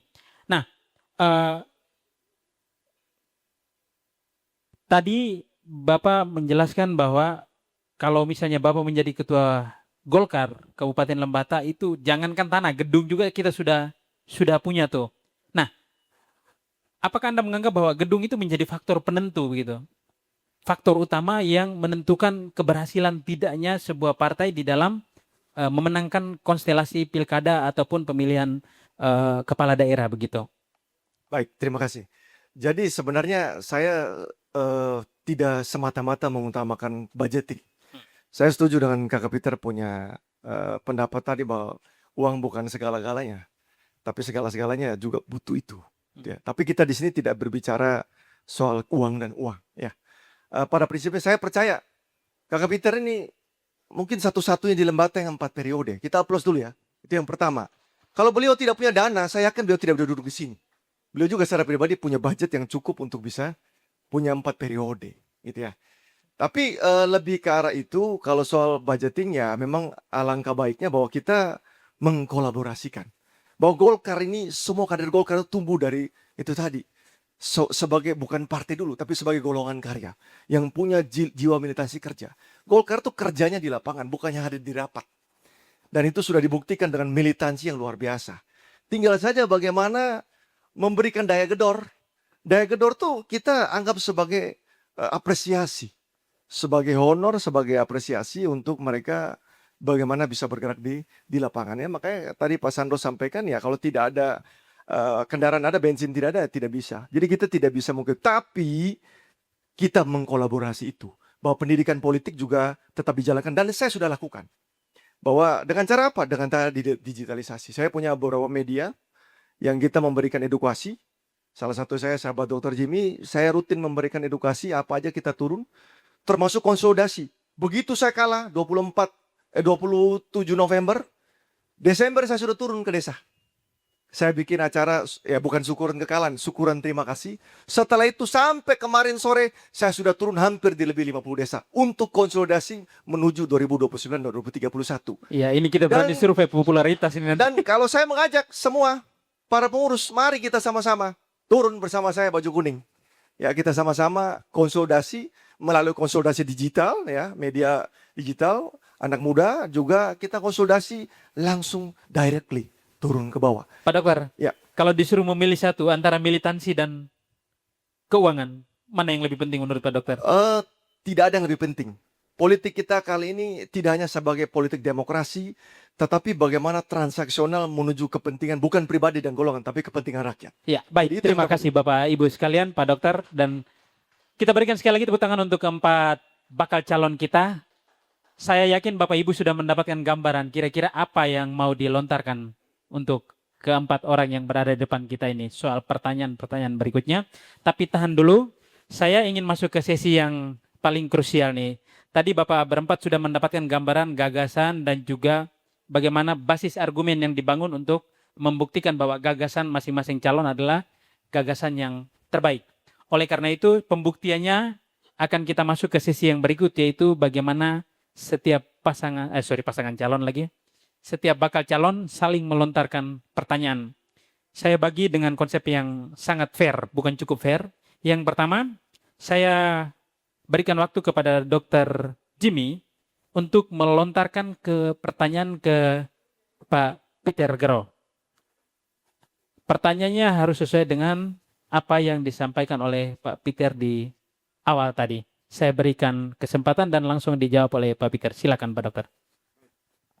Terima kasih. Kalau saya bertanya, mohon maaf jika Kakak Peter terpilih kembali. Kita tahu Kakak Peter ini setengah kepengurusan. Dan itu menurut saya sungguh amat sulit melakukan asas kontinuitas dari almarhum Kakak Yanje Sunur waktu itu. Kira-kira kalau Kakak terpilih kembali, asas kontinuitas apa yang Kakak harus tekankan supaya bisa kita sama-sama, saya bilang kita sama-sama karena beliau ini terlibat dalam proses pencalonan saya di Pilkada 2024 kemarin untuk bisa menang kembali di dapur kepemimpinan Lembata ini. Terima kasih Kakak. Silakan langsung dijawab. Ya, baik. Terima kasih Pak Dokter. Saya kalau mendapatkan kepercayaan kembali, tentu saya menyampaikan pertama terima kasih. Saya tidak bisa berjalan sendiri, harus berjalan bersama. Dan bersama itu adalah harus mulai dari konsolidasi. Kita konsolidasi di struktur kita, lalu kita konsolidasi sampai pada tingkat kecamatan dan desa. Dan itu kita menjadi tanggung jawab kita. Saya pernah mengalami menjadi sekretaris kelurahan dan juga ketua kelurahan. Saya pernah mengalami menjadi sekretaris kecamatan dan ketua kecamatan. Saya pernah mengalami beberapa tingkatan kepengurusan di DPD 2 ini. Jadi saya melihat bahwa ini kalau dengan kita jalan bersama dan kita pasti cari sumber daya bersama untuk membangun partai milik kita. Tentu semua yang ada ini adalah masuk dalam gerbong organisasi Partai Golkar Kabupaten Lembata mendatang. Ya. Jadi saya sudah memberikan jaminan bahwa Pak Dokter, Pak Alex, Pak Franciscus, dan semua yang ada masuk dalam gerbong organisasi itu, kita robah formula kerja yang terbaik menurut kehendak kita bersama. Baik, terima kasih Bang Peter. Saya lanjut ke berikut dari Abang Alex ke Bang Ciko. Silakan, satu pertanyaan untuk Bang Ciko. Baik, terima kasih moderator. Ini Pak Frans tadi bicara terkait dengan bagaimana kita merekrut orang-orang muda. Tadi presentasinya kira-kira 75%, ini kan cukup besar. Kira-kira kiat-kiat apa yang paling pas untuk bisa meng-hire orang-orang muda itu di tengah tadi situasi hari ini ya. Anak-anak muda dengan mobilitas ya yang cukup tinggi, urusan geng, saya tidak terlalu peduli dengan urusan politik. Ini kan beban kita hari ini besar untuk bagaimana merekrut mereka, karena hari ini saya melihat bahwa pemilih-pemilih tradisional Partai Golkar ini kan semakin tergerus, semakin berkurang terus. Ini kan butuh kiat-kiat yang memang harus pas dengan mereka. Kalau tidak kita pasti kesulitan. Kira-kira menurut Pak Frans ini yang paling cocok ini apa ini? Mungkin seperti itu. Baik, silakan langsung dijawab Bang Ciko. Oke. Pertanyaan ini ditujukan kepada calon orang muda, dan orang muda pasti tahu caranya. Ini meyakinkan benar ya. Sangat. Karena saya yakin pasti menang toh, jadi saya harus. Berikan tepuk tangan dulu Bapak Ibu sekalian. Oke. Kalau saya tadi paparkan data di Dapil 4 tadi, partisipasi politik kita di Lembata itu masih di 80% lebih. 80% lebih partisipasi politik kita. Artinya bahwa tidak terlalu banyak masyarakat kita yang apatis. Yang kita khawatir tadi tentang orang muda itu tidak. Yang saya temukan kemarin pada saat pileg adalah administrasi. Itu yang membuat banyak orang tidak ke TPS. Terdata di DPT, tapi tidak punya KTP, tidak boleh mencoblos. Dan itu orang tua juga ada, orang muda juga ada. Partisipasi mereka besar. Bagaimana caranya? Kita bentuk pelatihan-pelatihan untuk mereka. Mereka butuh, orang-orang muda ini butuh pelatihan-pelatihan kepemimpinan. Ini orang-orang muda butuh. Ini yang tidak pernah dilakukan. Itu kaderisasi, advokasi, ini yang tidak pernah dilakukan. Mereka butuh itu. Kenapa mereka minder? Karena mereka tidak terbiasa berduduk di depan untuk berbicara. Itu kita latih mereka di situ. Pengalaman kemarin saya caleg, semua tim sukses saya tidak ada yang dari Loleba, ada di kampung itu. Kau mau kampanye apa? Silahkan maju bicara. Nanti terakhir baru kita evaluasi. Di situ membentuk mereka untuk mereka menjadi pemimpin. Semua tim sukses, semua tim sukses, semua tim sukses, semua tim sukses, semua pemimpin. Jadi pelatihan-pelatihan itu dilakukan. Kalau ruang itu dibuka, itu pasti jalan. Yang saya lakukan dapat anak-anak muda, bisa kita galang untuk mereka bersihkan jalan kemarin. Rese saya pakai untuk anak muda di 4 paroki ini untuk kamu bersihkan jalan. Setelah itu kita kumpulkan mereka, baru kita lakukan advokasi. Mereka akan tertarik. Karena di Partai Golkar itu siapapun bisa jadi ketua. Mulai dari ketua umum sampai di tingkat kabupaten itu siapa saja. Beda dengan partai lain. Partai lain ditunjuk, ada pemiliknya. Tetapi Partai Golkar siapa saja dari kalangan mana saja boleh menjadi ketua. Cukup atau tambah lagi ini? Oh cukup, oke. Cukup. Kalau cukup. Menurut Pak Alex cukup, jadi kita cukupin dulu. Iya, yang berikut dari Pak Peter ke Bang Alex. Silakan, Bang Peter. Iya,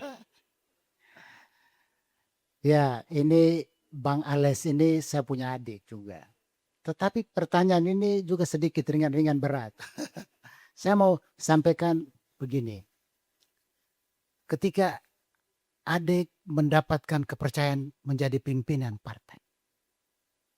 Quo vadis para ketua PK yang ada semua ini. Quo vadis. Dan ada dua, dan setelah selesai musda pelantikan dapat SK semua minus konsolidasi. Konsolidasi pasti wajib. Tapi bagaimana tahapan harus dilakukan untuk supaya Partai Golkar menjadi peserta pemilu di Kabupaten Lembata. Ini yang paling berat yang saya pernah alami, terseok-seok. Tetapi saya yakin orang muda pasti bisa. Sekian dan terima kasih. silakan Bang Alex. Baik, terima kasih Abang Peter. Ini Quo Vadis PK ini. Wah, menarik ini. Menarik ini. Baik, saya pikir teman-teman PK yang hari ini bersama kita, itu kita tidak boleh tinggalkan begitu saja. Saya kemarin diskusi dengan beberapa teman, saya sampaikan begini. Teman-teman PK yang hari ini itu tetap jalan, tetapi nanti mereka mereferensikan orang-orang muda yang akan mendampingi mereka untuk turun ke desa-desa. Sehingga pada suatu saat kalau mereka sudah tidak bisa lagi, mereka sudah punya orang. Jadi kaderisasi itu dilakukan secara sadar. Jadi tidak bisa orang-orang tua, para ketua-ketua PK ini, begitu kita terpilih terus kita lepas begitu saja. Tidak juga. Mereka punya tanggung jawab, harus melahirkan orang yang akan bertanggung jawab di kecamatan itu. Itu baru betul. Jadi jangan setiap kali periodisasi kepengurusan begitu naik, terus semua harus dibabat habis. Tidak juga. Golkar ini besar ini karena kita sama-sama. Tidak ada yang jago sendiri juga urus partai ini. Jadi kita boleh berempat hari ini, tetapi kalau begitu keputusan nanti siapapun ketua, pasti kami semua terkonsolidasi ke situ. Siapapun ketuanya. Dan itu sudah menjadi kebiasaan Partai Golkar selama ini. Bahwa perbedaan-perbedaan di luar, tetapi setelah itu sudah diketok palu siapa ketua, semua pasti. Karena target kita hanya mau membesarkan, mau merebut kejayaan Partai Golkar di Lembata ini. Kita sudah cukup lama lah kita istirahat ini. Capek juga kita. Iya, baik. Ada berapa pertanyaan tadi Bang? Ada dua ya. Yang pertanyaan yang kedua, Yang kedua yang mana lagi? silakan diulangi lagi. Ada, tidak ada Bang? Dua itu kan setelah terpilih. Ini kan kalau kita dapat SK pelantikan selesai, itu kan minus konsolidasi. Artinya konsolidasi pasti wajib. Tapi tahapan mempersiapkan untuk menjadi peserta pemilu di Kabupaten Lembata itu satu tahapan krusial. Bagaimana yang dapat dilakukan? Ini pertanyaan teknis sekali nih. Baik, terima kasih. Tadi saya sudah sampaikan bahwa kalaupun saya terpilih, artinya Abang Peter mereka ini kan tidak bisa di luar juga. Atau Pak Sekretaris kan semua kan kita sama-sama. Jadi tidak masalah bagi saya itu. Bahwa kalaupun terpilih nanti kita akan berjalan bersama untuk membesarkan partai ini. Itu saja. Iya, baik. Terima kasih Bang Alex. Mari kita tepuk tangan untuk Bang Alex. Yang terakhir, kesempatan Bang Ciku untuk melontarkan pertanyaan ke Dr. Jimmy. Silakan Bang. Terima kasih. Jadi kami dua dari satu di ujung mendampingi dua yang di tengah ini. Kalau di grup itu kelihatan mereka dua seri. Mereka dua seri untuk sementara. Tapi jangan sampai ujung dan ujung ini. Nah, ini yang bahaya. Apalagi pakai rompi sama-sama. Wah ini jelas kan? Beda. Kalau sudah pakai rompi sama-sama artinya bahwa siap bergerak.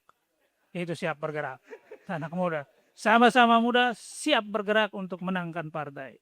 Jadi pertanyaannya cuma satu.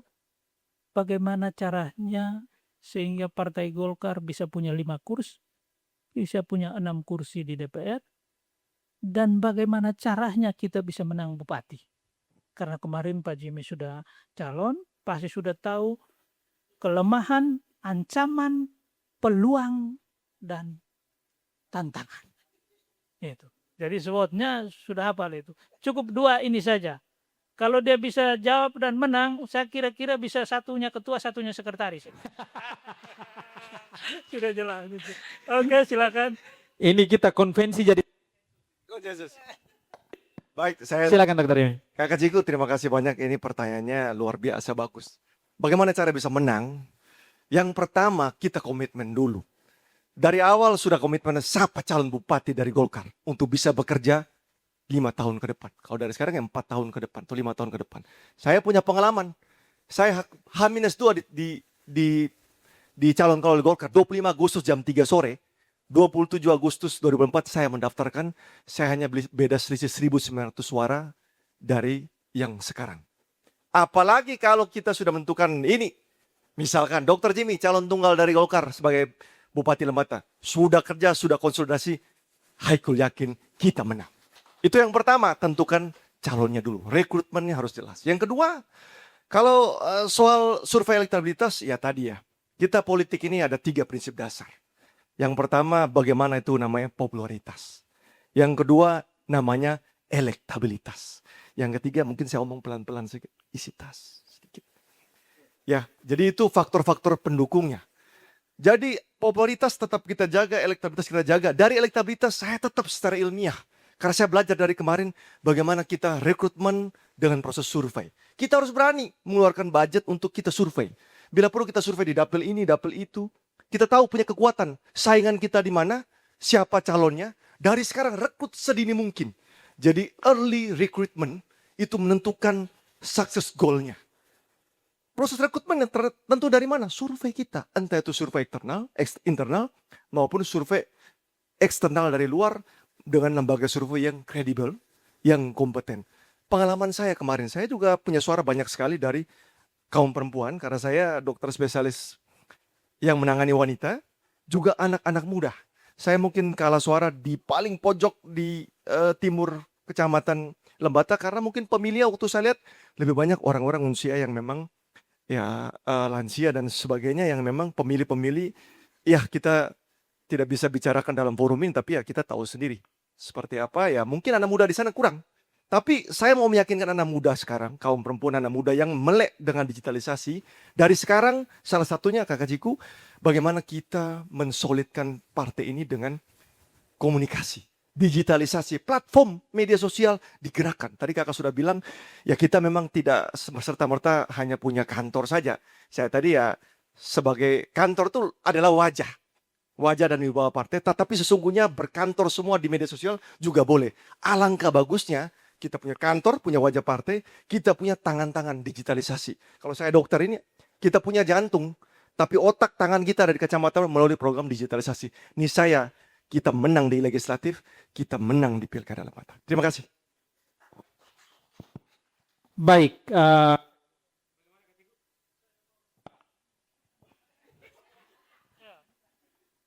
Karena hanya satu saja saya rasa tidak adil, bolehkah saya bertanya kepada Pak Peter? tadi masing-masing kesempatan ada masing-masing. Oke, kalau bisa langsung tanya, Pak Peter ini sudah 4 periode, dia amat sangat senior, dan dia punya pengalaman di birokrasi, pernah ketua dan ketua partai. Pertanyaan saya sederhana saja. Apakah Bapak bersedia maju bupati? Itu saja. Ya, kalau ditanya bersedia, bersedia dong. Sebagai kader tentu saya bersedia. Tetapi kita harus lihat di partai ini aspek senioritas dan lain sebagainya, kita harus melihat bahwa kita harus mencari orang yang paling tepat. Meskipun ada Ciko melihat saya orang yang tepat, itu terima kasih. Tetapi banyak orang harus melihat saya orang yang tepat, baru saya putuskan untuk maju.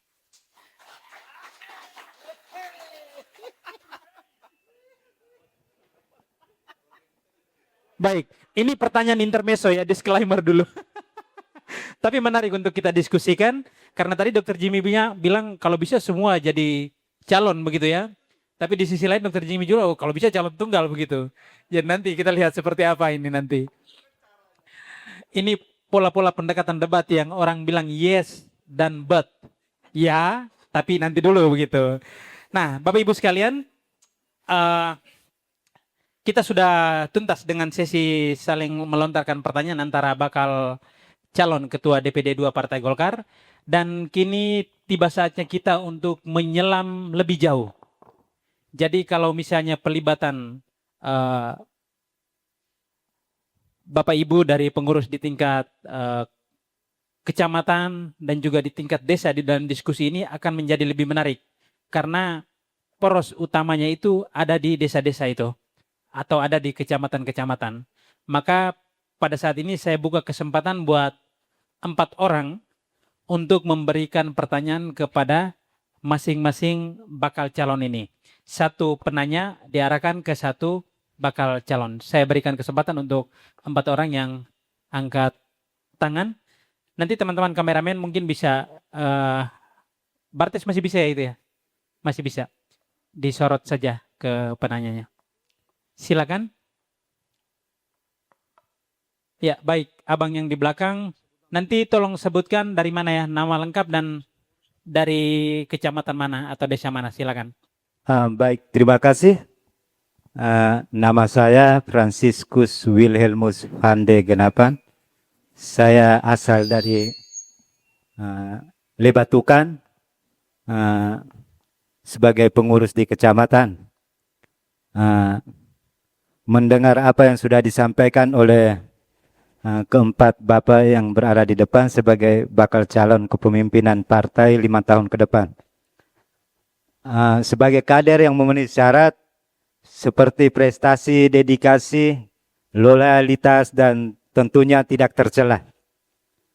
Bapak-bapak berempat ini sudah hebat. Pertanyaan saya tujukan untuk Pak Dokter.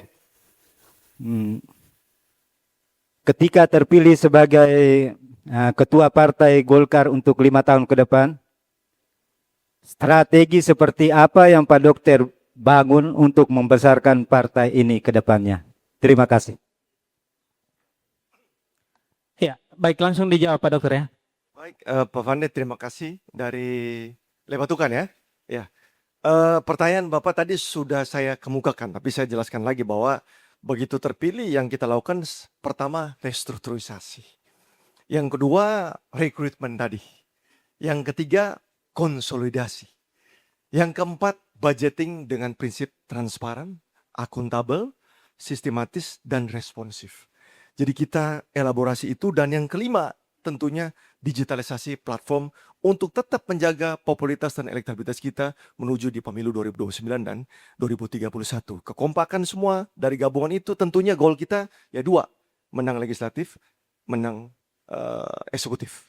Jadi saya pikir pertanyaan Bapak tadi sudah saya juga kemukakan. Saya mohon izin saya ulangi kembali, mudah-mudahan bisa dipahami sehingga bisa bermanfaat ke depannya. Terima kasih Pak Vande, selamat malam. Terima kasih Dokter Jimmy. Kita beralih ke penanya yang berikut. Oke, baik, terima kasih atas waktunya. Nama saya Paulus Mikael Jumat dari PK Wulandoni. Yang pertama, saya mengapresiasi keempat bakal calon, tentunya program dan kiat-kiat mereka sudah kemukakan, bagaimana membangun Golkar ini ke depan. Tentu melihat dari beberapa pengalaman-pengalaman, itu yang menjadi acuan nantinya ke depan. Yang menjadi ketakutan saya adalah komitmen yang disampaikan tadi, beberapa program kerja, kiat-kiat, rancangan yang akan dilaksanakan ke depan, itu ketakutan saya hanya sebatas retorika. Itu retorika yang membuat kami sebagai pemilik suara itu tergugah hatinya. Tetapi setelah nanti terpilih dan menduduki jabatan itu, komitmen itu tidak dilaksanakan. Realisasinya itu hanya sebatas retorika saja. Sehingga pada kesempatan ini, komitmen dari keempat bakal calon ini yang saya pertanyakan. Sekian dan terima kasih. Siapa yang menjawab pertanyaan Bapak Dari ini? keempat bakal calon. Karena kalau satu tidak adil, sehingga keempat bakal calon harus bisa mengemukakan itu, karena itu yang bisa membuat kami menjadi referensi untuk kami bisa menentukan hati nurani untuk menentukan suara nantinya. Iya, ini antara retorika dan juga kenyataan nih. Saya mengabulkan ya. Kita sepakat ya? Saya mengabulkan permintaan dari teman dari Wulandoni. Saya mulai dari ujung, Abang Cikunamang. Ini soal retorika dan fakta. Oke, terima kasih atas pertanyaan. Dalam politik, retorika itu penting. Dalam politik, retorika itu penting. Gitu. Wacana atau retorika itu penting. Tanpa ada itu, kita mau omong apa? Karena orang politik itu omong mimpi, janji, retorika. Karena itu, jangan takut. Percaya saja dengan kami empat ini. Begitu kami jadi, pasti itu. Gitu. Jadi itu tadi retorika penting, wacana dalam politik itu penting. Tanpa ada retorika, tanpa ada wacana, tidak jadi apa-apa kita partai ini. Dimulai dari tagline tadi, makanya saya mulai dari tagline. Retorika saya mulai bangun dari situ. Terima kasih. Baik, terima kasih. Ini soal komitmen ya. Ini kalau kita bicara komitmen sore ini, saya pikir prosesnya juga masih panjang juga ini kita. Ini Bapak mereka minta komitmen dari kami berempat, kami juga minta komitmen juga dari kalian semua. Ya toh? Jangan sampai kita komit di situ juga tidak komit, sama aja. Tapi poin saya adalah bahwa yang tadi sudah kami sampaikan, kami paparkan itu akan kita diskusikan lanjut ketika siapa yang terpilih nanti.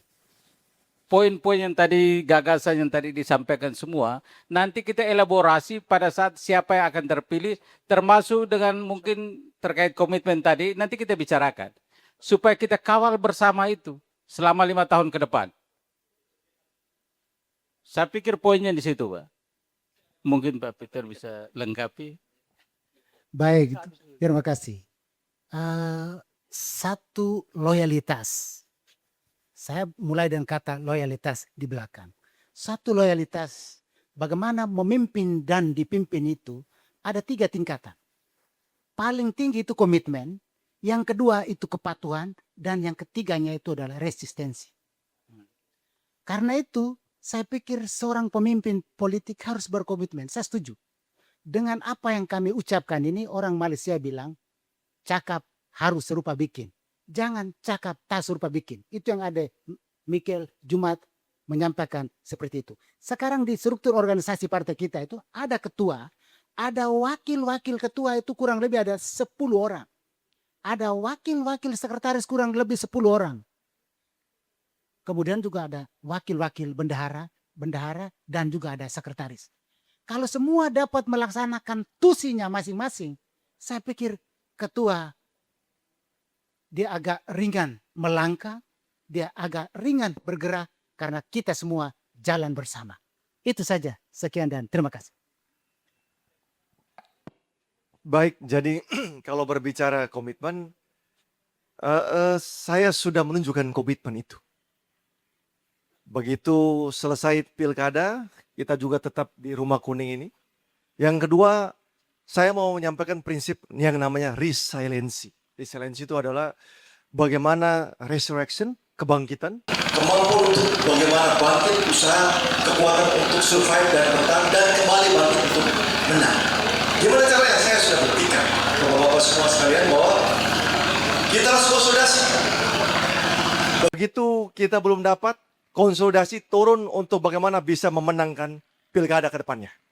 Jadi Pak Poce jangan ragukan komitmen. Loyalitas itu akan ada ketika kemampuan resiliensi kita muncul sebagai kader militan partai. Terima kasih. Terima kasih untuk keempat bakal calon kita. Sudah terjawab ya Bang ya? Nah, baik, kita lanjut ke penanya yang berikut. Ya, ini Baik. Pak Sek nih. Silakan Pak Sek. Selamat malam untuk kita semua. 4 kandidat yang saya hormati, ada satu pertanyaan yang menurut saya konkret saja. Kalau kita bicara soal eksistensi partai politik, itu kita bicara bagaimana kita memenangkan sebuah kontestasi politik. Legislatif, ya toh? Pertanyaan saya, kalau Bapak 4 orang ini terpilih, target Golkar berapa kursi? Karena kita sekarang kalau misalnya wacana itu benar bahwa dipisahkan antara pemilihan pusat dan lokal, kemudian ini soal parliament threshold yang berlaku sampai hanya di tingkat misalnya sampai tingkat kabupaten, ini juga penting menjadi masa depan daripada Partai Golkar. Jangan sampai kita tidak ada kursi. Maka kalian 4 ini menjadi paling bertanggung jawab soal berapa target kursi Partai Golkar untuk pemilu di 2031 ya. Kalau misalnya putusan MK kemarin kita ikuti, maka kita bupati dengan gubernur, DPR provinsi, DPR kabupaten itu di 2031, sementara presiden, DPR RI dan DPD itu di 2029. Ini menjadi penting bagi saya karena kita boleh bicara apapun program kita lakukan, tapi kalau kursi di DPR tidak ada, sia-sia kita bicara tentang omong tentang masa depan partai. Itu pertama. Jadi berempat ini memastikan berapa kursi untuk kita di 2000 atau di 31 nanti. Ini yang paling penting menurut saya. Kemudian, baik tadi saya dengar awal tadi semua sudah optimis dan saya senang konsep-konsepnya bagus. Soal nanti, mau geser sedikit ke sana supaya saya bisa lihat mereka ambatan.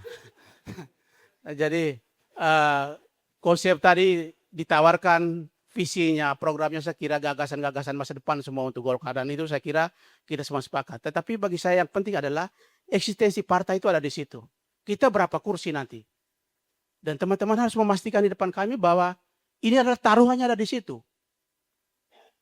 Karena sekarang kita akan berkompetisi dengan partai-partai baru. Yang kedua, kalau kemudian itu sudah kita targetkan, bagaimana Bapak mereka menyambungkan itu menjadi kekuatan untuk mengakselerasi kepentingan-kepentingan di PK, PD yang tadi Bapak sampaikan. Itu bagaimana menjadi kekuatan yang sinergi betul. Karena jangan sampai kita hanya bisa muncul seperti kata kepala selam nanti. Ada pemilu baru kita muncul lagi. Setelah itu hilang lama, muncul lagi karena ada hajatan politik. Menurut saya ini mesti harus disinkronkan antara kekuatan eksekutif, karena kekuasaan itu ya itu mendorong semua potensi. Tidak bisa kita bicara omong uang hari ini, tapi kalau tidak merebut kekuasaan, omong kosong kita. Kekuasaan itu hanya di eksekutif dan legislatif. Jadi kalau itu bisa didorong, karena real kita punya di sana, bagaimana itu disambungkan dengan aspirasi di PK, PD, dan konstituen kita. Saya kira itu saya kembalikan. Baik, terima kasih Bang Peter. Ada 2 pertanyaan untuk masing-masing bakal calon. Yang pertama, berapa kursi? Jawab singkat saja. Yang kedua adalah setelah target kursi itu tercapai, bagaimana cara mengkonsolidasikan kekuatan tersebut? Benar ya? Ya, silakan dijawab. Saya mulai dari ujung sini, Dr. Jimmy. Ini pertanyaan yang luar biasa. Tentunya politis dan juga membangkitkan kita punya semangat untuk bagaimana bisa memenangkan partai ini. Kalau ditanya target realistis, sudah pasti minimal dulu 4 kursi untuk mempertahankan yang sudah ada itu minimal. Tapi kalau saya boleh menargetkan ya kita berani. Kalau bisa tambah 2 kursi lagi. Kenapa tidak bisa? Ya itu realistis. Saya tidak berbicara dengan 10 kursi dan saya tidak mau menjanjikan yang muluk-muluk. Tapi kita belajar dari pengalaman. Kita 4. Kalau kita bisa tambah lagi 2, kenapa tidak bisa? Jadi tentunya kita butuh dukungan masing-masing. Karena ada 2 dapil yang secara hitungan politis saya yang punya kursi yang 8 kursi. Ya kakak, tidak salah dapil 1 dan dapil 3.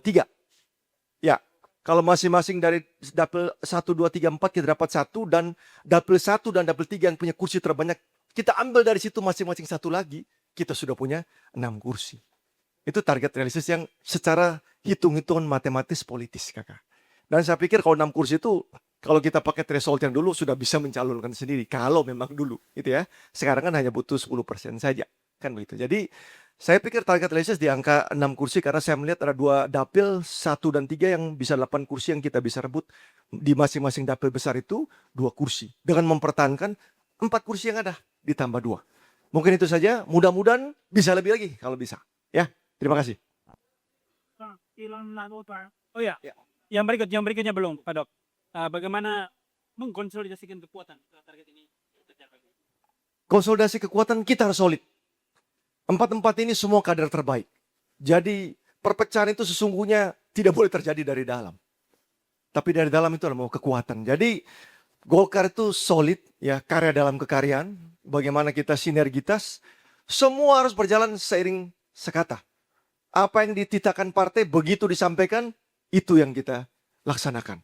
Disitulah kadar militansi dan loyalitas seorang kader diukur ketika partai sudah menentukan siapa yang memegang pimpinan kekuasaan di lembaga ini. Terima kasih.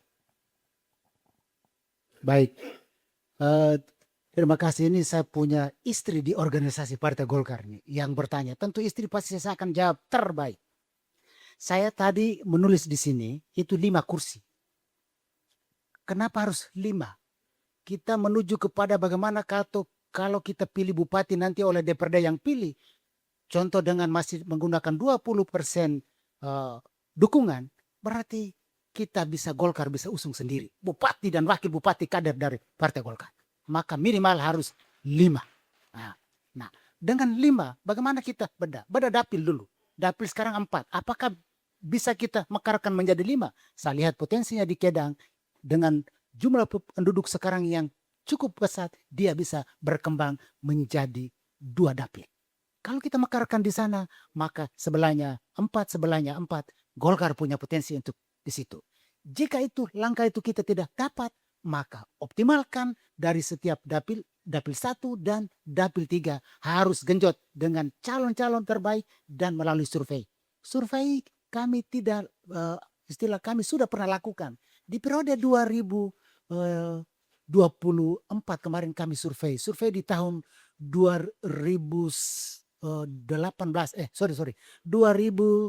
sekarang 2024 ya. Survei di 2023. Kami survei dan semua kami ini gotong royong termasuk Pak Sek masih ingat kumpul uang 3 juta. Untuk apa kita bayar survei? Biar nanti saya tidak kepala sakit untuk menentukan siapa yang jadi caleg. Dan akhirnya rekrutmen kami mulai dari tahun 2021 almarhum masih hidup. Kami sudah kumpul 300% kader untuk siap diterjunkan dan akhirnya pada tahap terakhir kami pakai survei. Sekarang bagaimana menyambungkan? Harus kita menang pileg dengan menempatkan take it back. Kembali rebut kekuasaan yang dimiliki oleh Partai Golkar. Yaitu menjadi ketua DPRD. Karena dengan begitu kita mengendalikan palu sidang itu untuk kebijakan-kebijakan daerah mengarah kepada aspirasi yang dikehendaki oleh masyarakat yang kita wakili. Yang kedua itu adalah menang pilkada tadi. Menang dulu supaya perumusan kebijakan anggaran berpihak pada masyarakat yang kita wakili. Sehingga orang bilang apa? Golkar benar-benar suara rakyat, suara Golkar, suara Golkar, suara rakyat. Sekian dan terima kasih. Baik, terima kasih Pak Sekretaris atas 2 pertanyaan yang luar biasa dan mungkin menjadi kegelisahan kita hari ini. Saya merespon bahwa target kursi Golkar ketika saya terpilih menjadi ketua DPRD, ketua Golkar, 6 kursi. Gimana cara kita mendapatkan 6 kursi itu? Ada 2 syarat, ada 2 hal. Yang pertama adalah kita merekrut caleg-caleg potensial untuk kita tempatkan di setiap dapil. Pengalaman saya kemarin itu, caleg-caleg yang kita rekrut itu, terutama caleg perempuan, itu kan asal memenuhi syarat aja. Kita yang setengah mati di bawah, Pak. Sehingga ini menjadi evaluasi kita bersama untuk kita membenahi supaya caleg-caleg yang mau kita dorong di dapil 1, di dapil 2, memang punya potensi untuk ya kita bersaing di internal partai. Bahwa siapapun yang dapat, ya partai yang menang di situ. Yang kedua, yang tidak kalah penting, adalah tadi saya sampaikan bahwa kita memperkuat struktur di desa itu. Hari ini kalau saya mau tanya jujur, berapa simpatisan Golkar yang ada di Kabupaten Lembatai? Blank kita datanya, kosong. Kenapa struktur desa itu menjadi kuat? Supaya mereka mendata semua simpatisan Golkar yang ada di desa itu per periode, per 6 bulan misalnya, dilaporkan, disampaikan. Supaya kita punya pegangan. Oh, 6 bulan pertama ini di desa Laweleng, oh ada 20 kakak. 6 bulan berikutnya, oh ada tambah 10 kakak, 30 kakak. Jumlah pemilihnya berapa? Oh ada 60. Kita harus rawat itu terus. Kalau tidak, kita tidak bisa dapat barang ini. Karena semua orang hari ini masuk ke desa yang sama itu. Semua partai punya kepentingan di situ juga. Jadi saya pikir ada 2 poin ini. Yang pertama terkait rekrutmen kader itu kita harus betul-betul siap. Yang kedua kita harus memperkuat struktur di desa. Menggalang kekuatan dari desa. Karena suara kita itu ada di desa. Mungkin 2 poin itu yang bisa saya sampaikan. Terima kasih. Oke, politik itu butuh hitung-hitungan, bukan permainan perasaan. Karena itu saya mulai dari angka, data. Dari Dapil 4 dulu. Bagaimana caranya sehingga Dapil 4 bisa punya 2 kursi? Maka perolehan suara partai harus di 4.500. 4.500. Karena perolehan rata-rata perolehan kursi kami dari Dapil 4 itu bermain di angka 2.000. 2.000. Golkar kemarin itu 2.169, PD Perjuangan 2.434, PKB 2.081, ditambah Demokrat 1.837 dan Gerindra 1.495. Karena itu kalau misalnya Dapil 4 2 kursi, maka harus kita berjibaku di angka 4.500. Kenapa 4.500? Karena jumlah pemilih nanti akan tetap bertambah. Kalau di 2019 itu permainan masih di 1.800-an paling tinggi. Itu. Sehingga yang memperoleh suara 500 sudah bisa menang. Nah, terhadap dapil lain juga kita harus membedah memulai dari data. Karena itu realistisnya 4, optimisnya kita ke 5 dulu. Kita ke 5. Kenapa kita ke 5? Karena 2024 kemarin 2 kursi itu kita di penentuan yang terakhir. Yaitu kursi Dapil 2 dan kursi Dapil 3. Hampir-hampir saja 2 kursi ini lewat kemarin. Kalau kemarin di PSU yang terjadi di beberapa titik, bisa-bisa kita itu. Sehingga kita realistis dengan kondisi struktur partai kita hari ini paling tinggi kita hanya di wakil ketua 2, kekuasaan juga sudah berpindah ke partai lain, maka kita harus realistis mempertahankan 4 kursi dan optimis tambah 1 kursi. Kalau hitungan tadi di Dapil 4 4.000, maka tinggal kita hitung ke dapil-dapil yang lain. Bagaimana caranya? Ya kita cari kader-kader potensial dan bergerak mulai dari setelah ketua terpilih. Kalau saya terpilih, benahi struktur, minggu depan langsung gas gere. Mantap betul ketua ini. Gitu. Nah, jadi memang itu struktur ini penting. Gitu.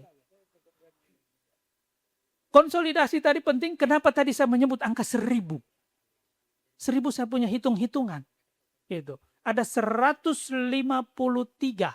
desa dan kelurahan di Lembata. Cukup kali 55 saja. Maka kita punya 1.000 personil. 1.000 personil itu kalau kita dobelin lagi, tidak mungkin kalau kita juga seperti Kabupaten Malaka yang Golkar bisa 8 kursi.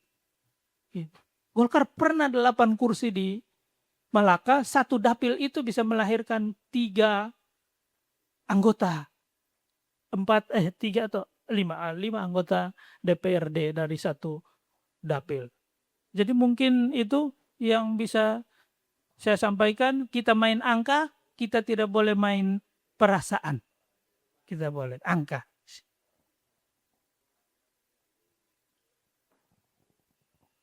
Ya, baik. Terima kasih keempat bakal calon yang sudah menjawab pertanyaan dari Sekretaris 2 DPD Kabupaten Partai Golkar Kabupaten Lembata ya. Sekretaris DPD 2 ya. DPD Partai Golkar Kabupaten Lembata. Kita masih ada 1 penanya ya. Atau kita cukupkan Bapak Ibu? Cukup ya? 1 lagi, oke. 1 lagi, silakan. Abang Beni. Baik, terima Kasih. kasih atas kesempatan yang diberikan. Selamat sore buat keempat bapak-bapak bakal calon. Selamat sore buat kita semua, terutama buat kelima orang kader perempuan kita. Di sini saya catat dari keempat narasumber calon berbicara tentang rekonsiliasi transparansi.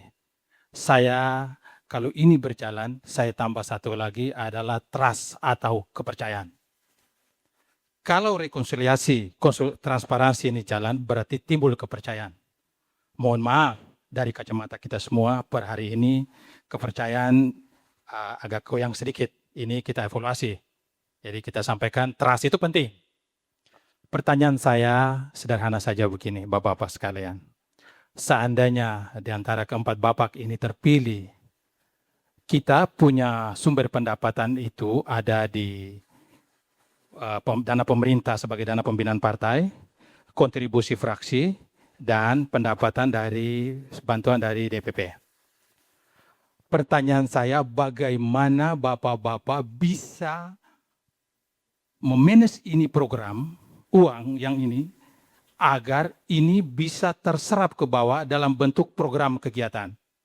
Selama ini, mohon maaf teman-teman PK saja mendapat hak eksekutif. Tetapi organisasi saya maupun organisasi-organisasi lain tidak berjalan karena tidak disupport dengan pagu anggaran.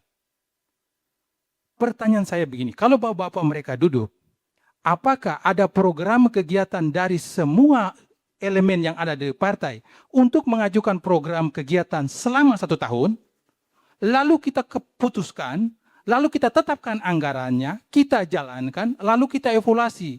Sehingga baik pengurus tingkat kecamatan, organisasi sayap maupun di desa yang mendapat kecipratan dana bisa dievaluasi per 1 tahun atau per 6 bulan. Juga Bapak-Bapak kami bisa evaluasi. Karena selama ini jalan, mohon maaf Bapak-Bapak, mohon maaf selama ini tidak ada terjadi demikian. Standar organisasi kan begitu. Pertanyaannya Bang? Makanya saya tanya, ini bisa dijalankan tidak? Karena selama ini tidak dijalankan. Itu sehingga saya sampaikan bahwa distribusi anggaran untuk semua pos-pos yang ada di dalam partai ini bisa berjalan ke tidak. Sehingga tidak tumpang tindih. Karena selama ini, mohon maaf teman-teman PK hanya mendapat hak eksekutif, tetapi sayap-sayap dan bidang-bidang organisasi lain tidak dapat. Sehingga kelihatan ada ketimpangan. Baik. Gitu. Kedua, pertanyaan kedua, apakah kira-kira di antara keempat orang ini, kalau satu terpilih, bisa tidak jabatan strategis partai dibagi ke 4 orang ini atau tidak? Bisa tidak? Itu saja. Terima kasih. Oke, terima kasih. 2 pertanyaan penting nih. Bisa tidak bagaimana distribusi program dan juga distribusi sumber daya itu merata ke semua organisasi di pengurus dan juga di sayap partai? Itu kira-kira bisa tidak untuk keempat orang, lalu yang keempat calon ini. Lalu yang kedua tadi apa tadi Surya Bang? Dari keempat ini keempat pasti orang ini. ada satu yang terpilih. Ada satu yang terpilih gandeng yang lain gitu. Ya. Silakan saya mulai dari Bang Alex dulu ya. Baik, terima kasih Pak Beni. Ini pertanyaan yang berangkat dari pengalaman ya. Sehingga saya pikir tadi sudah banyak hal yang saya sampaikan juga bahwa ke depan ini kan kita harus sepakat sama-sama. Ini kan tadi saya bilang ada rencana strategis Partai Golkar 5 tahun ini apa. Nanti kita breakdown per tahunnya. Itu termasuk dengan rencana kegiatan dan anggarannya. Itu baru kita lihat sehingga setiap kali kegiatan itu kita sudah tahu pos anggaran kita berapa gitu loh. Enggak bisa tiba-tiba datang terus kumpul, nanti bendahara yang kepala sakit. Jadi kalau kegiatan semua kita sudah anggarkan dengan baik, saya pikir tidak sulit untuk kita bisa lakukan. Yang berikut terkait dengan kalau misalnya saya terpilih, bagaimana Pak Peter, bagaimana Pak Ciku, Pak Jimmy, tadi saya sampaikan bahwa dinamika ini akan berhenti ketika siapa yang akan terpilih jadi ketua.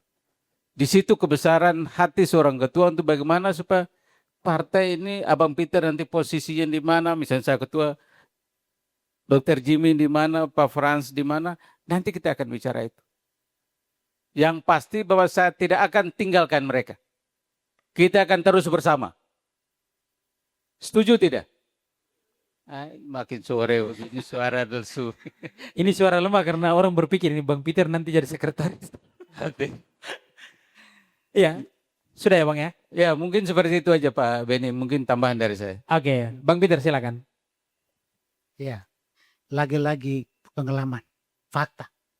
Saya mau sampaikan begini, ketika pengalihan kekuasaan dari pimpinan terdahulu, saya menerima satu kantor yang di dalamnya isi satu meja, satu laptop yang rusak, dan belum ada wifi, belum ada apa-apa, sedikit kursi bekas. Dengan perjalanan itu, kami bertiga sekretaris, bendahara yang sekarang, meskipun mereka agak seperti ini kondisinya, tapi kita mulai pasang internet, kita mulai benar ini, benar itu, dan akhirnya kalau perjalanan kita itu kalau tidak efektif, tidak mungkin kita bisa menghasilkan 4 kursi. Dan itu soal aspek transparansi. Tentu itu yang menjadi pekerjaan rumah bagi kita. Saya sampaikan berulang-ulang, Pak Bendahara, tolong ini dilaporkan ini. Tapi kita juga harus ingat, kita punya bendahara punya kemampuan seperti itu. Maka kita tentu dalam ke depan harus perencanaan anggaran itu di awal tahun. Kita bahas bersama di dalam pleno, putuskan bidang-bidang wakil-wakil ketua bidang dan wakil-wakil sekretaris bidang mengerjakan bidangnya. Bukan semua tergantung pada ketua. Sekarang ini kan kalau kita mengandalkan satu person tidak bisa Pak. Kecuali ketua yang memiliki time manajemen yang bagus. Bayangkan pada saat itu saya sedang ketua DPRD harus menyukseskan di sana yang sukses, tetapi di sini juga harus sukses. Pasti ada yang harus dikorbankan. Tetapi tidak mengapa. Dalam keterbatasan kita dapat berjalan bersama.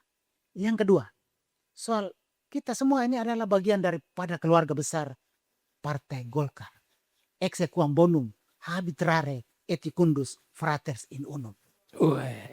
Alangkah indahnya kita hidup rukun dan bersaudara. Persaudaraan dan kebersamaan itu menjadi modal utama untuk semua dalam satu kesatuan gerbong besar Partai Golkar Kabupaten Lembata untuk ayo bangun Lembata, ayo bangun NTT. Iya, baik. Terima kasih Bang Peter. Kita lanjut ke Bang Ciku dulu.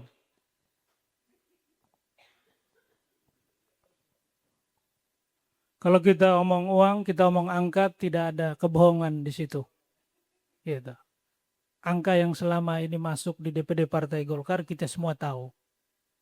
Per hari ini kita di Partai Golkar dapat 66 juta. Lalu dari fraksi sekitar 11 juta per bulan kalau saya tidak salah. Ya, per bulannya. Per bulan sekitar 10-11. Ini sumber dana kita yang pasti ini. Ini yang real. Bagaimana dengan uang 60 juta tambah dengan fraksi 10 juta ini kita berdayakan untuk permintaan seperti tadi. Apakah mampu untuk membiayai PKPK? Apakah sampai ke tingkat desa? Apakah kita mampu juga sampai pada mendirikan kantor? Gitu. Makanya tadi saya bilang kita realistis, kita lihat angka-angka ini. Kalau dengan angka-angka ini bagi saya, angka ini digunakan untuk menyolidkan struktur partai sampai ke tingkat RT. Advokasi tadi, pelatihan-pelatihan tadi, pertemuan-pertemuan rutin tadi. Karena itu siapapun yang jadi pengurus Partai Golkar, baik di tingkat desa sampai tingkat kecamatan, jangan berpikir punya gaji di partai. Itu jangan. Atau jangan berpikir bahwa oh nanti saya akan dapat honor ini, honor itu. Itu jangan. Itu pikiran itu harus hilang dulu. Bawah nanti itu ada, itu bagian dari berkat karya dan kekaryaan tadi. Hasil kita. Lalu pertanyaan satu lagi tadi soal 3 orang ini Abang mau rekrut tidak nanti kalau jadi terpilih? 3 orang ini. Di Partai Golkar tidak ada yang mati. Yang ada hanya pingsan di Partai Golkar. Di partai-partai lain bisa mati. Tapi di Partai Golkar tidak. Itu mulai dari pusat sampai daerah sama. Tidak ada. Jadi begitu pergantian kepengurusan, ya ini kan bagianmu 5 tahun. Nanti 5 tahun berikut juga, pasti kami ke situ juga. Tetapi untuk membesarkan Partai Golkar di Lambata, siapapun dari saudara bertiga ini yang terpilih, saya pasti akan mendukung. Ditempatkan di posisi manapun, saya siap untuk memenangkan Partai Golkar. Tetapi ya kalau bisa, ya suara-suara yang sudah ada itu, kalau itu ya geserlah. Enak. Karena permainan ini masih berapa hari lagi nih. Nah, saya dengar 2 ini seri, tetapi kalau sebelah tarik 4, di sini tarik 4 juga, ini bahaya. Gitu. Kira-kira itu. Ini sudah kalkulasi anak, bukan anak di bawah umur lagi kalkulasinya ini. Baik, kita langsung ke Dr. Jimmy, silakan. Baik, satu dari Pak sahabat ya, Pak Beni ya. Pak Beni. Ya, jadi tentunya kita prinsip pengelolaan dana keuangan. Kita bicara uang ini tidak habisnya. Tapi paling tidak 3 prinsip utama: akuntabel, transparan, responsibility-nya ada, responsifnya ada, dengan asas kepatuhan. Itu sudah diatur di Undang-Undang Nomor 2 Tahun 2011 tentang penggunaan partai keuangan di dalam partai politik. Jadi sebenarnya kita bisa melakukan proses transparansi dengan ya kita melakukan proses breakdown, kita sama-sama melihat postur anggarannya. Partai ini kan kita bukan sebagai government organization secara birokrasi. Kita kan bukan PNS yang digaji tiap bulan, ya kan? Kita kalau kita bilang ya kita ini sebenarnya bukan juga non government, tapi kita ini organisasi yang membangun nanti ke arah birokrasi, salah satu eksekutif dan legislatif. Jadi tentunya transparansi di situ dibutuhkan. Lalu proses bagaimana kita mengelola sampai ke semua pengurus bisa merasakan dana itu secara adil dan merata. Jadi itu yang harus kita sama-sama dudukan. Bahwa jumlah segini didistribusikan dari tingkat kabupaten sampai ke tingkat desa, seperti apa, dibuat fakta integritas, dibuat satu kesepakatan, dan itu bisa dijalankan. Kalaupun ada dalam kekurangan, ya secara pribadi ya saya juga punya pengalaman pimpin organisasi. Yang saya terima cuma cap bantalan. Dan saya laksanakan dengan murni, sudah 3 tahun dengan uang pribadi. Dan itu cukup mengerikan, tapi kita jalan. Nah, partai juga membutuhkan yang namanya salah satu loyalitas dalam bentuk bagaimana kita menyediakan. Jadi dari kepentingan dari pribadi kita untuk kepentingan partai, untuk kepentingan masyarakat, mari kita gunakan kita punya pribadi untuk kepentingan partai dan juga kepentingan masyarakat. Harus berani. Bagaimana kita bisa mendepositkan kita punya, sisihkan kita punya. Karena saya yakin semua ketua ini punya dana untuk maju. Tidak ada yang tidak punya dana. Tinggal saja bagaimana komitmen untuk memberikan ke partai. Nah, itu kita bicarakan. Iya. Ya. Lalu kalau pertanyaan kedua, bersedia apa tidak ya kalau di ini ya? Ya. Seandainya, for sure, this is not the one man show. This is together we believe we can change, we can do it, we can win together. Ya. Jadi sebagai seorang kader soliditas itu, ya kita harus siap. Kita siap. Tentunya ya dibicarakan dengan baik dengan proses pemegang kekuasaan. Tapi semua untuk satu, kebesaran Partai Golkar. Golkar harus menang di 2029 dan 2031. Terima kasih. Baik, terima kasih Dr. Jimmy dan Bapak berempat, terima kasih banyak sudah menjawab pertanyaan dari keempat audiens kita tadi.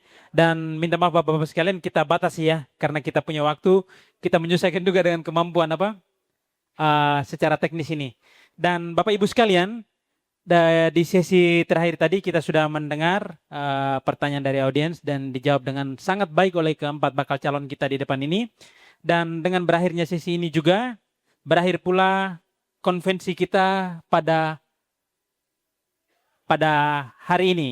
Dan sebelum kita menutup seluruh rangkaian kegiatan diskusi kita pada sore hari ini, saya memberikan kesempatan kepada masing-masing bakal calon untuk memberikan closing statement mereka. Saya berikan waktu tidak banyak-banyak, 1 orang cukup 1 menit. Bisa? Bisa ya? Oke, baik. Saya mulai dari ujung. Bang Ciku Namang, silakan. mulai dari ujung terus ini jangan-jangan pemenangnya ini. Jadi, Sabar Bang, kita hitung mulai dari sekarang. oke. Politik bukan hanya wacana, bukan hanya retorika tadi, tapi juga gestur. Silakan lihat gestur 4 orang ini, mana yang lebih rileks, mana yang lebih santai, mana yang lebih enjoy, maka Partai Golkar ke depan juga akan seperti itu. Nah, cukup lihat saja, dua di tengah saya ini agak tegang ini, dari bajunya. Dari cara mereka dua pakai baju, duduk juga kayaknya tegang. Tapi kelihatan saya cukup rileks itu. Partai Golkar ke depan butuh suasana itu. Rileks, penuh candaan, tetapi serius. Pastikan 5 kursi, kita akan menang dan bupati dari Partai Golkar. Terima kasih. Baik, terima kasih Bang Jiku. 47 detik, mantap sekali. Kita lanjut ke Bang Ales, dihitung dari sekarang. Baik, yang pertama terima kasih kepada Pak Peter sebagai ketua yang telah menyelenggarakan kegiatan kita pada sore hari ini. Yang berikut saya ingin sampaikan bahwa Musda bukan tentang kita pilih ketua saja. Tetapi hari ini Musda kita bicara, kita memilih arah, memilih masa depan. Memilih keberanian kita untuk mau berubah atau tidak. Sehingga saya minta kepada seluruh kader, seluruh pemilik suara, lihat baik-baik kami berempat ini, tentukan pilihanmu untuk kebesaran dan kejayaan Partai Golkar di Lembata. Terima kasih. Terima kasih Bang Alex, sama dengan Bang Jiku ya. Lebih cepat sedikit, 44 detik. Bang Peter, silakan. Golkar ini milik bersama. Karena itu, tentu kita harus bangun bersama.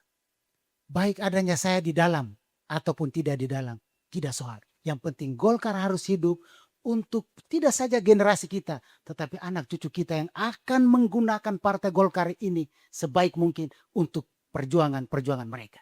Karena itu kami semua ini orang-orang baik. Orang-orang baik. Tetapi kalian yang akan membuat menjadi satu yang terbaik untuk menjadi pemimpin kita bersama. Karena itu, jika saya terpilih, tentu mereka 3 otomatis ada di dalam dan kekuatan saya yang luar biasa karena mereka 3 ganteng-ganteng dan kita akan gait suara yang banyak, Po. Nah, Iya. itu saja dulu. Mungkin saya kembalikan, tetapi jangan lupa pesan yang satu ini. Bunga mawar, bunga melati, kalau dicium harum mewangi. Itu saja konvensi kita hari ini. Sekian dan terima kasih. Terima kasih Bang Peter. Beliau melampaui bordernya. Beyond the border. Selalu seperti itu dari tadi ini. Beban banyak sekali ini. Ya, kita beralih ke Dr. Jimmy, silakan dimulai dari sekarang waktu Anda. Baik, terima kasih. Kita duduk di sini tentunya bukan sekedar berbicara soal konvensi. Tetapi quo vadisnya, arah tujuan partai harus jelas. Kita menang di pilkada dan menang di legislatif. Semua yang duduk di sini tentunya punya komitmen untuk memenangkan partai ini. Baik di legislatif maupun di eksekutif. Juga membesarkan bapak-bapak yang ada di sini semua. Bukan untuk kepentingan pribadi, bukan untuk kepentingan partai, tetapi untuk kepentingan masyarakat Lembata. Saya mengajak kita semua, Golkar solid, siapapun yang terpilih, dialah yang dipercayakan, yang harus kita dukung, kita support untuk memenangkan Partai Golkar. Together we believe. This is not the one-man show. Together we believe we can change, we can do it for win of the Golkar. Terima kasih. Selamat sore. Terima kasih Dr. Jimmy, 52 detik. Luar biasa sekali, kita berikan tepuk tangan sekali lagi untuk keempat bakal calon kita pada sore hari ini. Bapak Ibu sekalian, saya tidak bisa menyimpulkan, tetapi kesempatan dan kewenangan penuh dari Anda sekalian, kader Partai Golkar dari tingkat kabupaten hingga ke tingkat desa, bahkan ke tingkat RT dan RW ya, untuk menentukan siapa yang layak memimpin Partai Golkar ini 5 tahun ke depan. Dan Bapak Ibu sekalian, saya juga memohon maaf kalau misalnya dari tadi ada intermezzo saya yang menyinggung perasaan, tidak bermaksud menyerang siapa-siapa. Saya memulai dari ujung karena saya tahu bahwa jalan kita ada ujungnya. Saya memulai dari tengah karena saya tahu bahwa yang di tengah juga bisa memberikan dorongan ataupun tarikan di belakang. atau saya memulai dari samping saya, karena saya tahu bahwa di belakang juga punya power yang kuat untuk mendorong Partai Golkar ke depan. Oleh karena itu tidak menyinggung siapa-siapa. Kalau misalnya ada kata yang salah, saya mohon maaf. Kalau misalnya ada yang kurang dalam debat atau diskusi kita pada sore hari ini juga saya mohon maaf. Semata-mata saya lakukan yang terbaik untuk Partai Golkar menemukan kader terbaiknya untuk 5 tahun ke depan. Dan pada akhirnya Bapak Ibu sekalian, terima kasih banyak untuk keempat bakal calon kita yang hadir pada sore hari ini dan telah memenuhi rencana dari panitia untuk suksesi kepemimpinan Partai Golkar 5 tahun ke depan. Terima kasih juga untuk Bapak Ibu sekalian kader Partai Golkar yang terlibat hadir dan aktif di dalam diskusi kita pada hari ini. Sekali lagi saya tidak membuat kesimpulan, tetapi Anda yang menentukan nasib Partai Golkar ini 5 tahun ke depan untuk kepentingan masyarakat Lembata. Sekian dari saya, Andrea Tagoran. Sampai jumpa di kesempatan berikutnya. Selamat sore untuk kita semua.